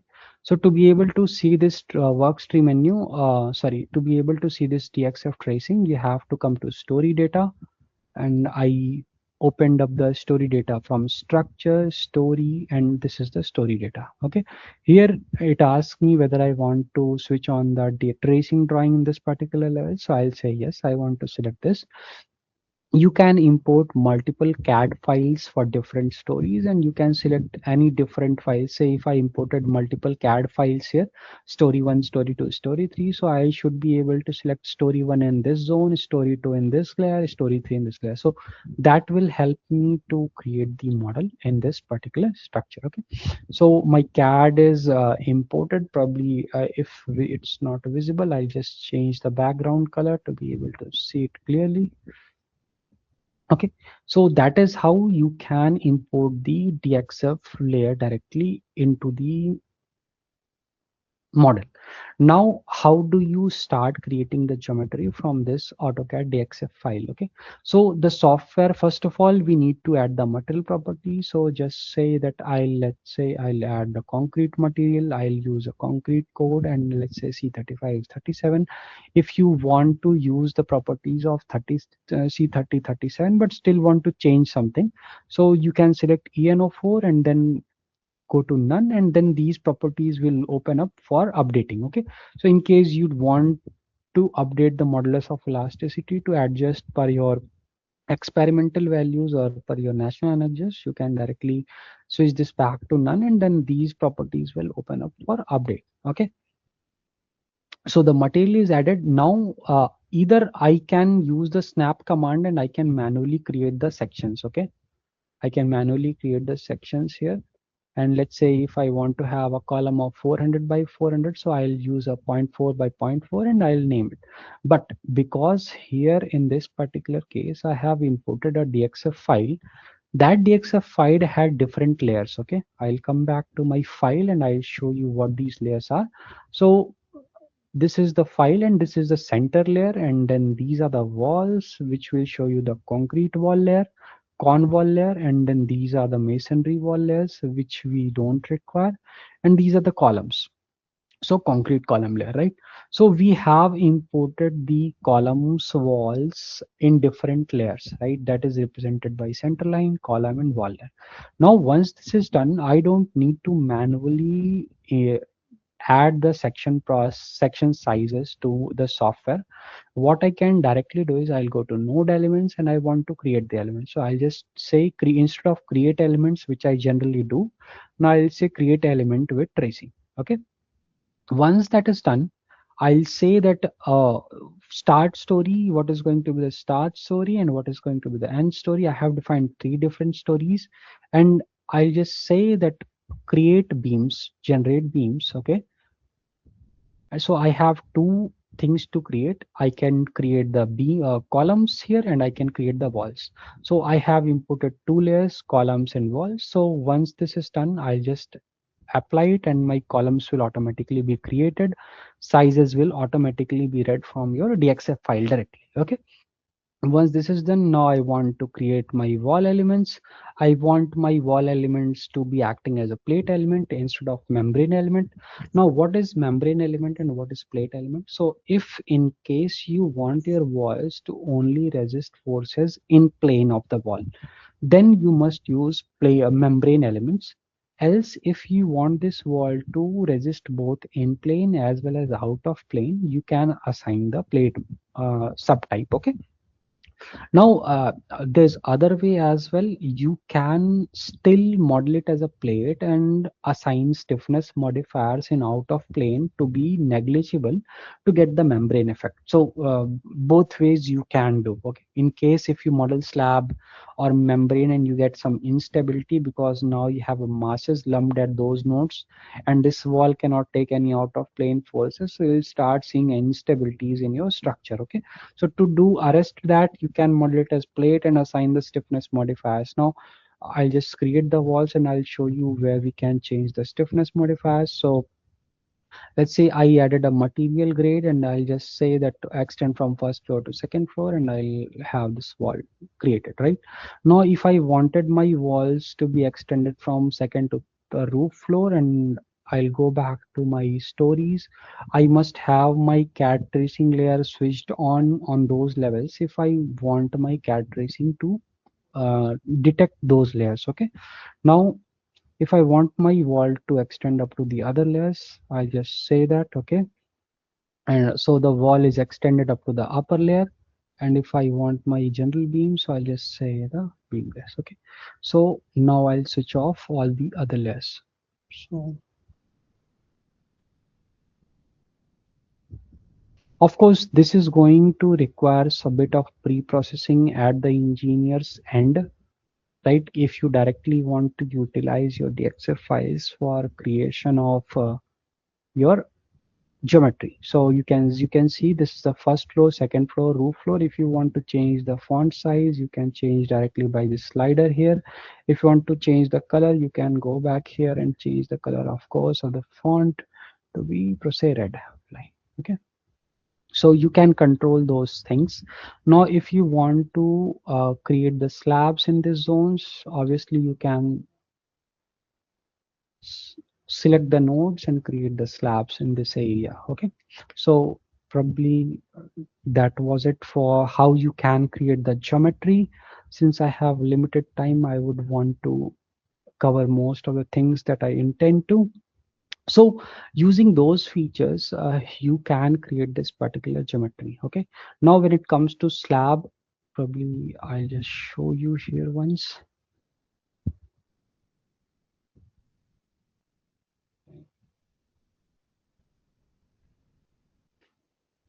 I'll just go to node elements, I'll go to auto mesh, and I'll say that I want the mesh to be nodes, and I can determine the meshing sizes 0.5 meters. I'll just select the nodes here. So let's say I'll only select the nodes, just sorry. So I'll just model the slab in this particular zone and I'll say apply. Okay, so my slab is created. Okay, so using this particular method, you can create the slabs. Not just for this particular slab, you can select all the outer nodes to perform this function, and the slab will be created for this entire top region, okay, or the entire plan area. So that is how you can perform the slab option using auto mesh feature. Okay. Now, because you selected quadrilateral, but sometimes say for this triangular zone, it might not be possible for the software to always get a quadrilateral element. So by default, it will change to quad plus triangle to get the meshing correctly. Okay. Now the meshing quality is also good, so you can see the mesh proper mesh regularly. Okay. Now in MIDAS, one factor is there that you must have a node to node connection to be able to transfer the load. If your member does not divide the other member, that means your load is not getting transferred. Okay, now how to know that? Some engineers actually, we have seen multiple models from clients that send their queries to us for to review the model, right? So generally, in the when they start learning the software, they do not connect the models. Say for example, if I were to create a beam, I'll just create one element. Okay, I'll just say that, okay, I want to snap at, instead of half, I want to snap at 1/4, okay, or say 1/3. So now I'll be able to snap at this beam at the third middle third points, right? So 1/3, second third, 2/3, right? If I want to snap at quarter point, I'll just change to quarter point and I can now snap at quarter point. So let's see, let's say that if I want to model it as a, okay, I thought I would not be using this, but still, okay. So if I want to create a beam here, sorry, here I have said that intersect node and elements, okay. So I intersected this and I created this beam. So that means now I have these beams being intersected by this particular beam. Now if I apply load on this particular beam, I'll see a deflection or the force transferred to these two beams, right? But what mistake some engineers do is that they go ahead and then I'll go to merge, okay. Okay, now let me just see. Okay, I'll perform the force merge and I'll just say this one and this one. Okay. So now you can see that this is one single element, not two element. Okay. If I select this, this entire element gets selected, and this beam is though supported on this, but it is not intersecting this. So in this particular case, if I apply load on this beam, my force will not be transferred to this particular beam. This will be acting as a overhanging beam on this particular beam. Okay, so this will be primary beam and this way beam will give torsion on this beam, and this is not going to be supporting this particular beam. So you must always have the node intersection to be able to transfer loads in this model in gen. Okay, so this is one of the common things that we often see when we review the models from engineers. Okay, now moving back to my slide. Yes, okay. So principal axis of the buildings, if you have irregular plans and you cannot directly assume that you have orthogonal axes, one aligned along this axis and one aligned along this 90 degree to that. Okay, in this particular cases where you have severe irregularity in plan, you must determine what is going to be your principal axis in major and minor direction. To help you in that, the software has auto search feature angle. Okay, so I'll go to loads, I'll go to dynamic loads. You can also perform the response spectrum functions and response spectrum cases. For the time being, probably I'll just add the response spectrum cases. I'll say design response spectrum and I'll just add one response spectrum. Okay, okay, I'll still undo it. So I'll add a response spectrum case. Let's say this is RSX. Now RSX. Okay, so here I have auto search principal angle that lets me determine what is going to be the principal axis of this building in this building, right? Because I have asymmetry in this building, obviously my principal axis is not going to be straight in x and y. It is going to be different than x and y, but because much of the building is symmetrical, so I would not mind that much. But in cases such as this, you must determine the principal axis of the building in plan. Okay, and then apply your seismic loads either along those principal axis, major and minor axes, or rotate the building geometry wise in the software itself to align it with global axes x and y. Okay, so these are the two things you can do. Now because time is limited, probably I'll just directly move to the design of elements.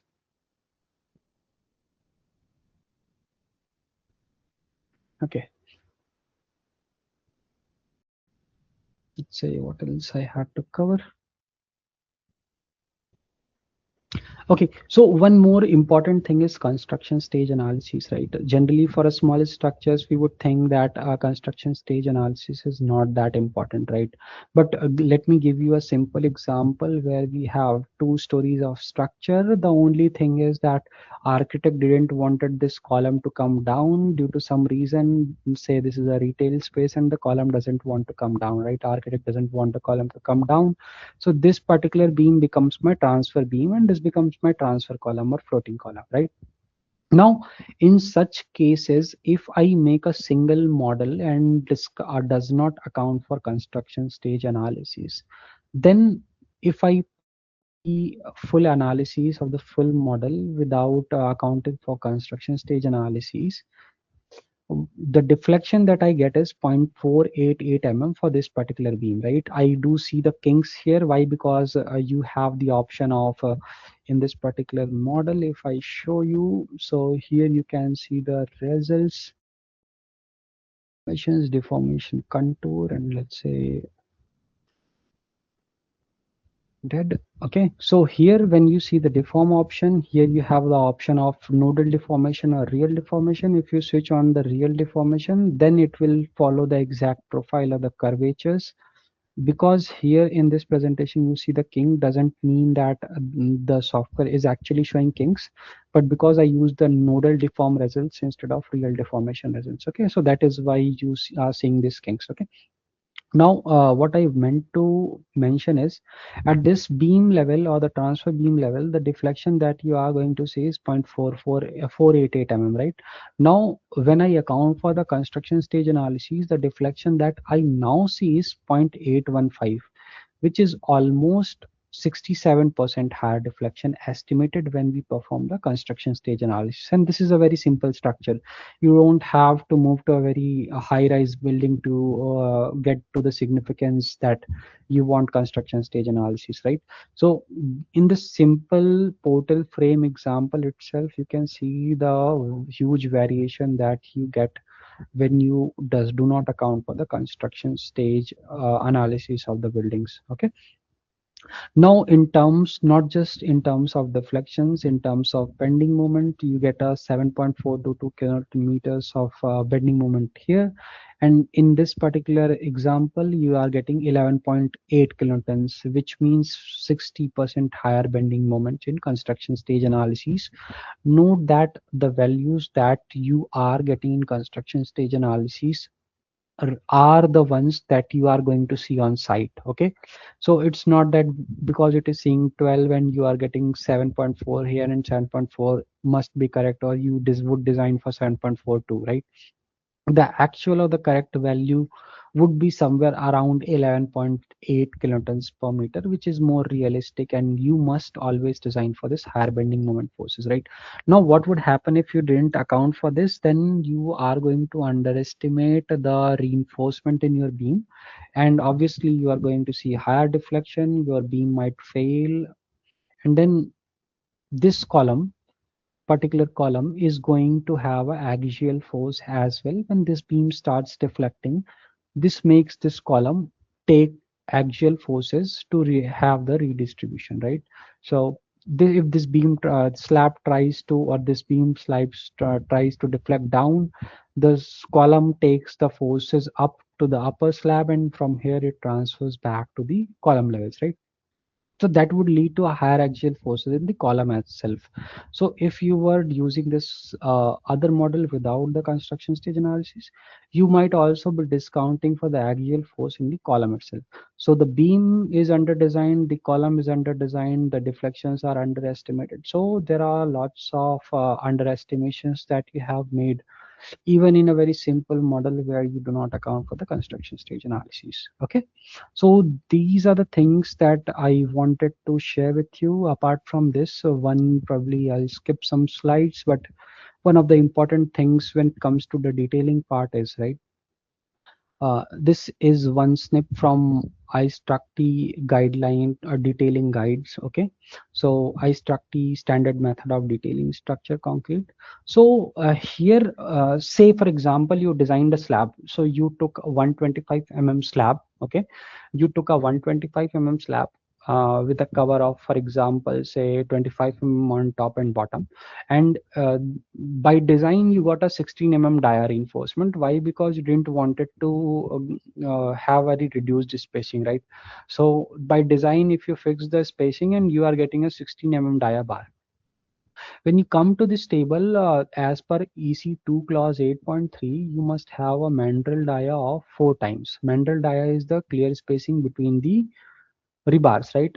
And add to that the diameter of rebar itself. So this is total 4 plus 2 becomes 6 dia. Okay, so 6 times dia is your total depth that is there between the U bar. Okay. Now in slabs, U bars are generally provided the edges of slab. Okay. So it can generally be of either hook shape or trombone shape. I'm assuming that you are providing a hook shape. Okay. So let's say you have a 16 times 16 dia bar provided in 125 thickness of slab, right? So that gives you 16 times 4 plus 2 times of dia. So that leads to 96 mm of thickness between this value. So the B becomes 96. Add to that the cover on two sides, okay, which is what, 25 on each side, right? So 25 into 2, that leads you to 146 thickness of slab. Okay.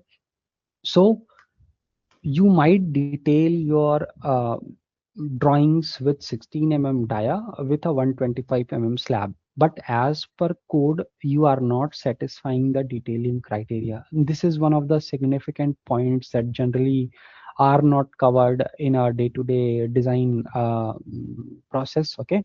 Generally we do not get to see these things.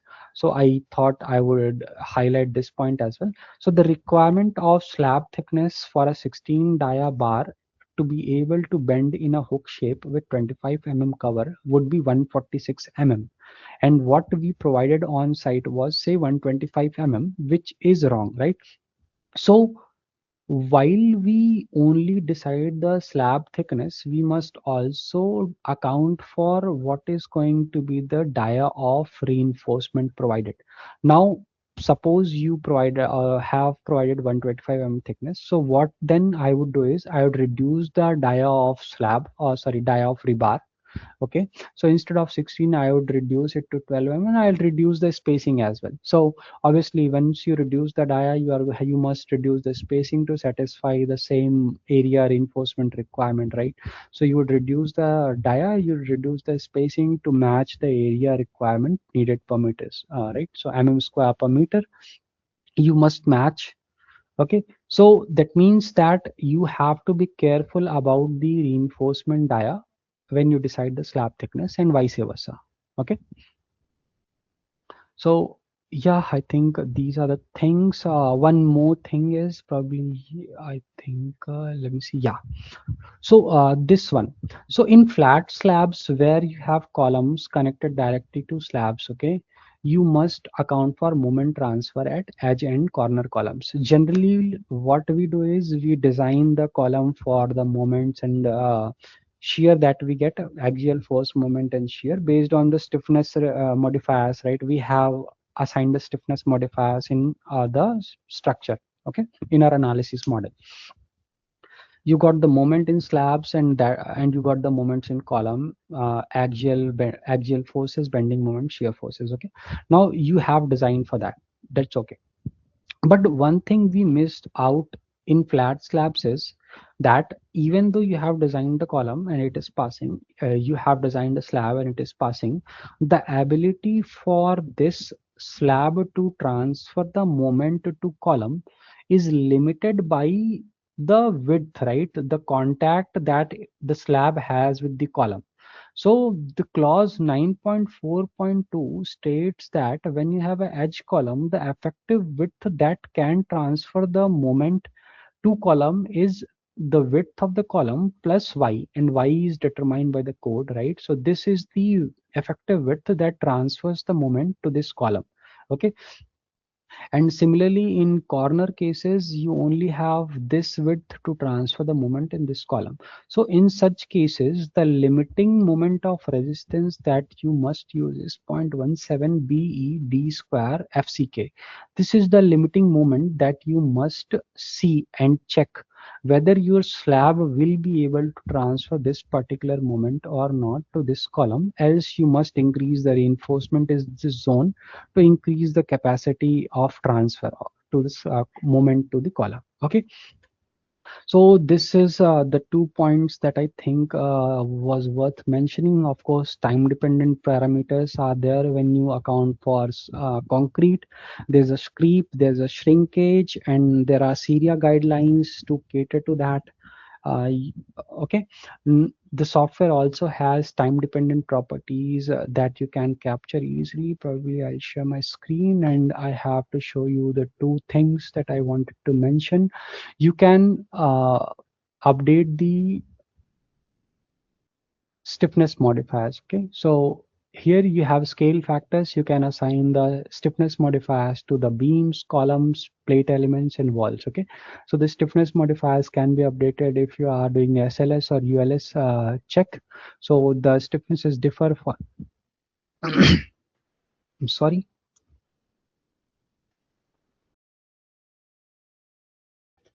for the beams, columns, and the slab. So there's a different stiffness for beams, column, and slabs. Generally, Eurocode provides one single value, but most of the practicing engineers that I personally have seen, when it comes to the selection of stiffness modifiers, go to the American codes for the values. Okay, but it depends on obviously it is complete discretion of the design engineer to select the stiffness modifier. So this is one case. Now the other thing that I was trying to or wanting to show you is okay, how you can assign the time dependent properties to concrete. So we do have time dependent properties of creep shrinkage as per CBFIP code, and then we have European code as well, right? So generally the used value are CBFIP code. You get to account for the notional size of the member, relative humidity. The notional size implemented is generally for the frame elements. For slab elements, generally this value is thickness of the plate itself. Okay, now it depends on the aggregate as per the CBFIP code. So here you get to define the creep and shrinkage property, and then also there is a compressive strength gain, right? The compressive strength gain as defined by CBFIP code. Let's say you have, for example, I'll just use some value, random value. So this is the curve that you see of compressive strength gain versus the time using the CBFIP code. If you were to use the European code, you can again just set the value here, for example.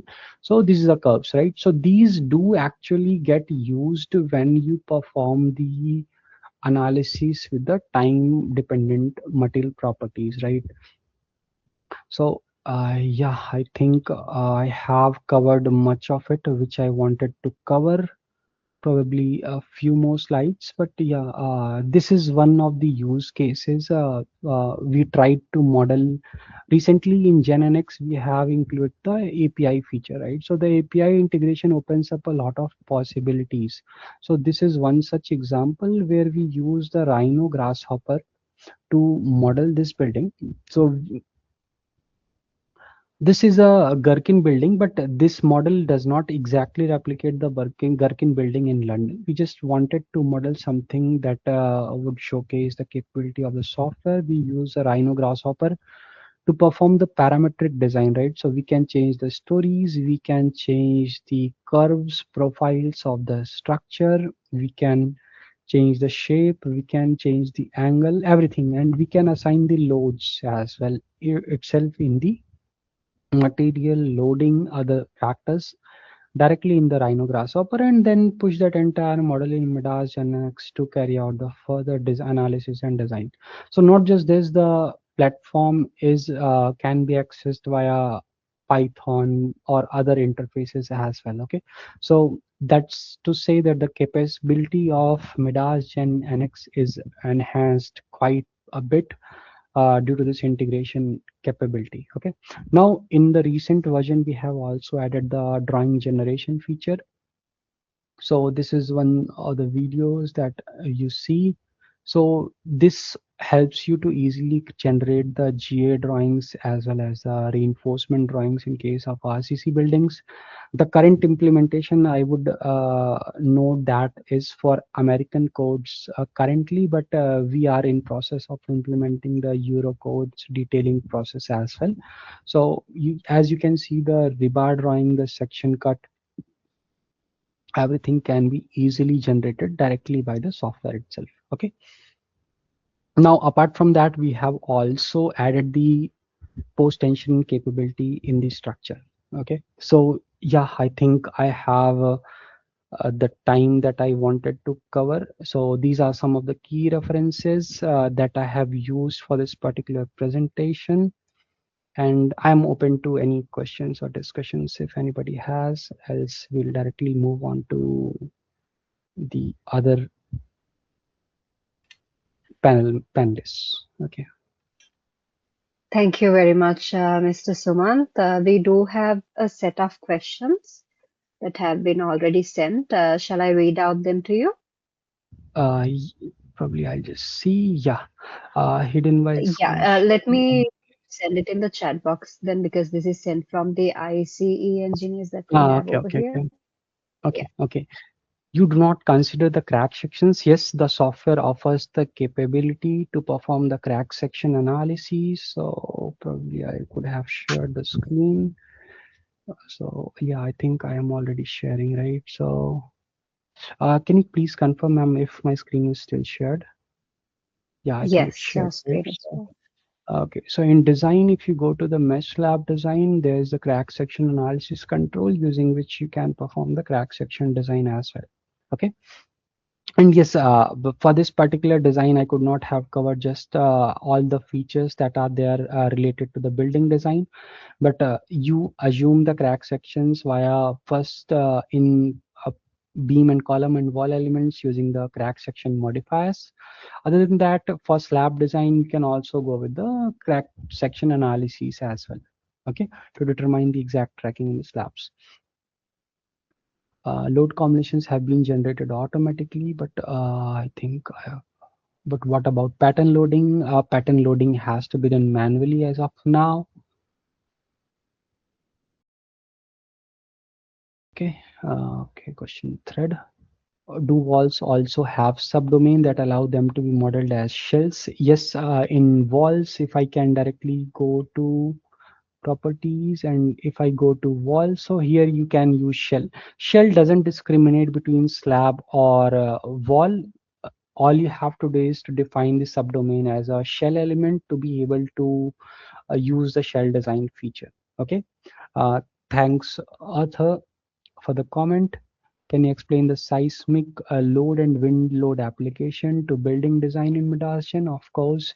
So here in loads, we can go to static loads, the wind loading application. If you have defined the rigid diaphragm, then you can come to this feature of wind load application. Here you can select the code and determine the parameters, mean wind pressure effects. If you have any orographic effect factors, then you can capture that as well.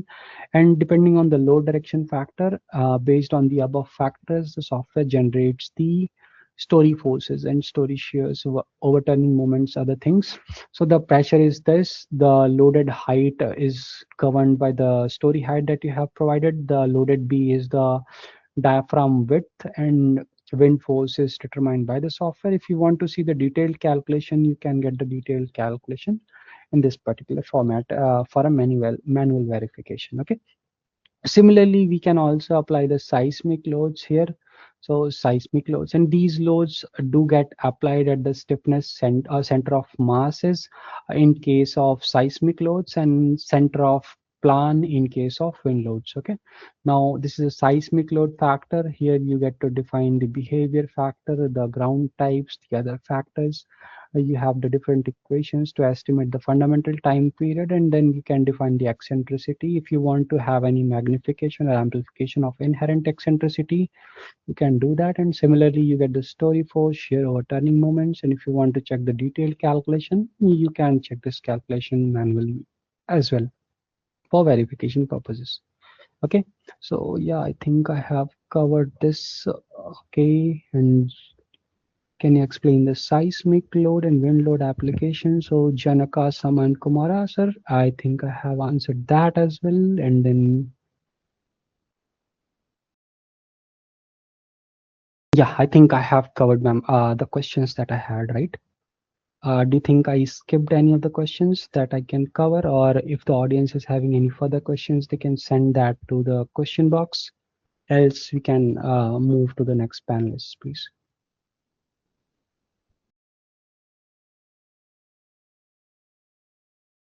Hello, am I audible?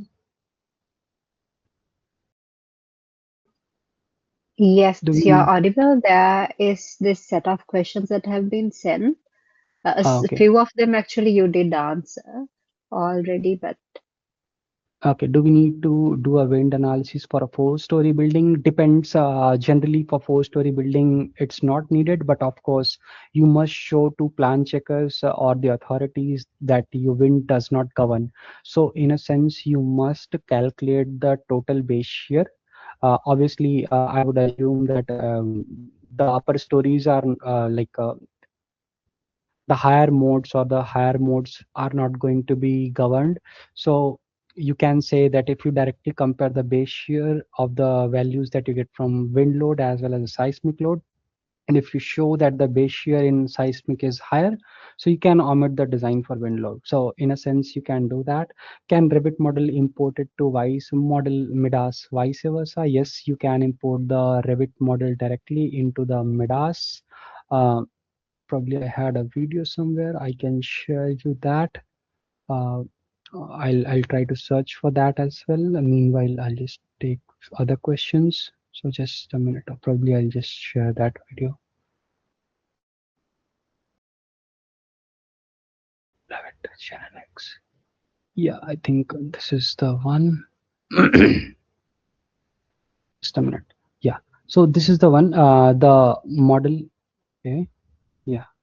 So to be able to import from Revit to GenNX, you must first of all create the Revit model and then create the analytical model directly in the Revit model.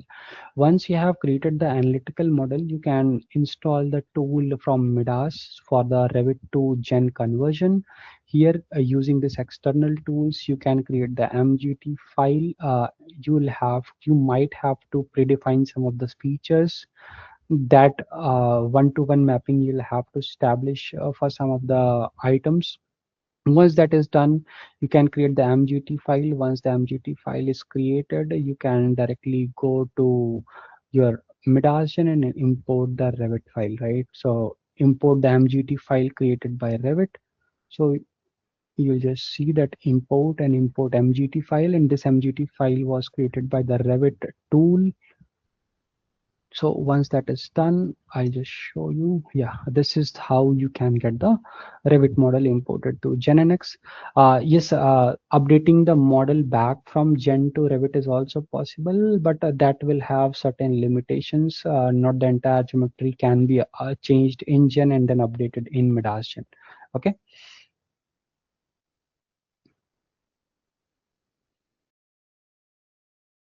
How we validate our results after modeling. Yes, you must have the experience to determine the, first of all, you'll have to go do it the hard way. That is, you must determine what is your UDL on each of the beams, determine your uh, bending moments and shear forces based on assuming that you have full fixity at the ends, right? And doing that, that's a hard way, of course, comes with experience, but you do manual load takedowns, you match your results with your beams columns, and if you can determine the load path correctly, so that should be good enough. Like, not all the results can be matched, of course, but to certain extent, with some specified checks that you can check manually, you can say that your model would be correct, right? So you can see the mode shapes, everything is fine, nothing is disconnected. You can check the vertical load takedown, the axial forces, the shear forces. Suddenly, on coming to the lower stories, your axial force is reducing. That means you have missed the load path or something is needs to be checked, right? So those all things, it's not just one day thing, but yes, you learn this from experience only. How the column-based boundary conditions model fixed pin or spring supported, that depends. If it's a structure with RCC, generally we would model as a fix, but that would entail that you want the rebars or reinforcement directly going into the foundation. up to the development length, right? So you can have a RCC column with pin bases or fixed bases, depends on how you want to assume it and model it, right? Depending on your assumption, you'll have to extend the reinforcement into the foundation. Okay, now the spring supports of course, generally the spring support would be the ideal case, but because it involves more rigorous calculations, and there's no single value, right? There's no single value of springs. Like if you said that, okay, your allowable bearing capacity of soil is this much and your allowable deflection is this much, that doesn't mean that soil always deflects by that particular value, right? So there's a upper bound, lower bound analysis involved when it comes to spring. So generally having some value of spring supports or spring stiffnesses, and then enveloping those values with your fixed or pinch values, give you the ideal values that you can design for, rather than directly going for spring values. Yes, if you want to do a upper bound and lower bound analysis directly with the springs, that too is a realistic estimate. Okay, or the best estimate for the structure analysis. How sensitive are results to support assumptions? Very much depends, of course, but yes, I can say that the results are sensitive. How much sensitive, you'll have to check. Generally, if you have a fix and just next to fix you have a spring support, then your result becomes quite sensitive. But say if you have uniformly applied spring supports, then whatever you were seeing in fix, you might also see in spring support conditions, provided apart from the moment capacities in fixed connections, right? So if you have accurately modeled the moment capacities or rotational springs and other things, right, so then you should be able to get relatively closer values, or not much sensitivity difference between the adjacent columns. But when you compare it with the fix and pin or fix model, so unless you have a difference of support, say spring next to pin, you might not get that much difference in results. Okay, how do I check whether my model is wrong before design starts? Before design, yes, you must do the load takedown and the other things that I already mentioned. Why are corner columns attracting larger moments? Because your slabs are uh, dumping the load on this column, and that load generally gets dumped at the eccentricity, right? For internal columns, the load is coming from the two sides, on all the two directions, right? So left side, right side, and in both directions. So generally the difference in the moments only depends on if you have difference in spans on the both ends. If you don't have the difference in spans, say 3 meters on left, 3 meters on right, then ideally you will not have significant moment difference in the columns on the slabs, and that means the column only sees zero moment transfer from the slab to the column level, right? But in corner columns, there is nothing on the other side, so that is why you see a higher moment in the corner cases. I think I answered all these. Okay, how does a MIDAS Gen transfer slabs models from them while maintaining section properties, loads? And yes, how does a MIDAS Gen transfer structural models from Revit while maintaining section properties, material loads and boundary conditions? And what checks should engineers perform after the transfer? Ideally, they should check the entire model, of course. But yes, of course, if you know the loads, then you must first of all check the sum of reactions, that the entire reaction has come, or the reaction matches in both the models. That means you have not lost the load. Case wise, combination wise, of course. Okay, now boundary conditions, not all boundary conditions get exported. If you have defined springs or say force deformation curves for your springs, those will not get exported to the gen. Simple supports of pin and fix can be trans exported to the MIDAS software. Okay, and of course you'll have to create the analytical model first in Revit, then only it can be exported to gen. Okay, in generating design reports, is it possible to integrate analysis effect diagrams for the ease of referencing?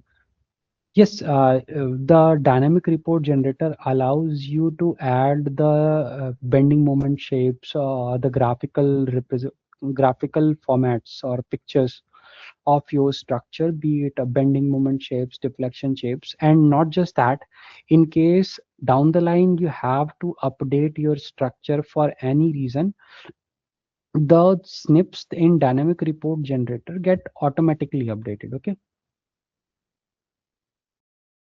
So thanks, Olet, for the question. Yeah, I think I have covered pretty much all of the questions. So over to you, ma'am. I think I have covered most of the questions that were there. Okay. Yes, thank you So very I'll much, Mr. probably stop Sumant. sharing your Yeah. screen. Yeah. Yeah.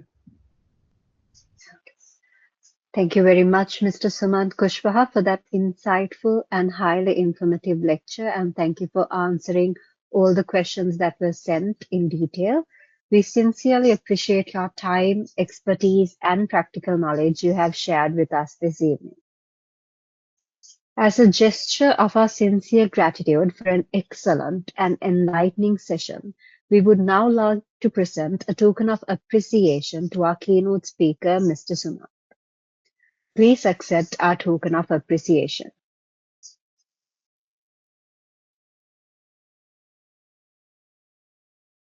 Thank you very much, ma'am. Thank you for the appreciation. And I hope the viewers did enjoy the webinar today. Thank Yes, you. thank you once again for your valuable contribution. So as we come to the close of today's session, I would like to once again express my heartfelt gratitude to our keynote speaker, Mr. Sumant Kushwaha. Thank you, sir, for sharing your knowledge with us during today's webinar. Also, I would like to thank MIDAS India for their generosity to collaborate with SLICE and facilitate this workshop for our fellow engineers and students. We truly appreciate your efforts.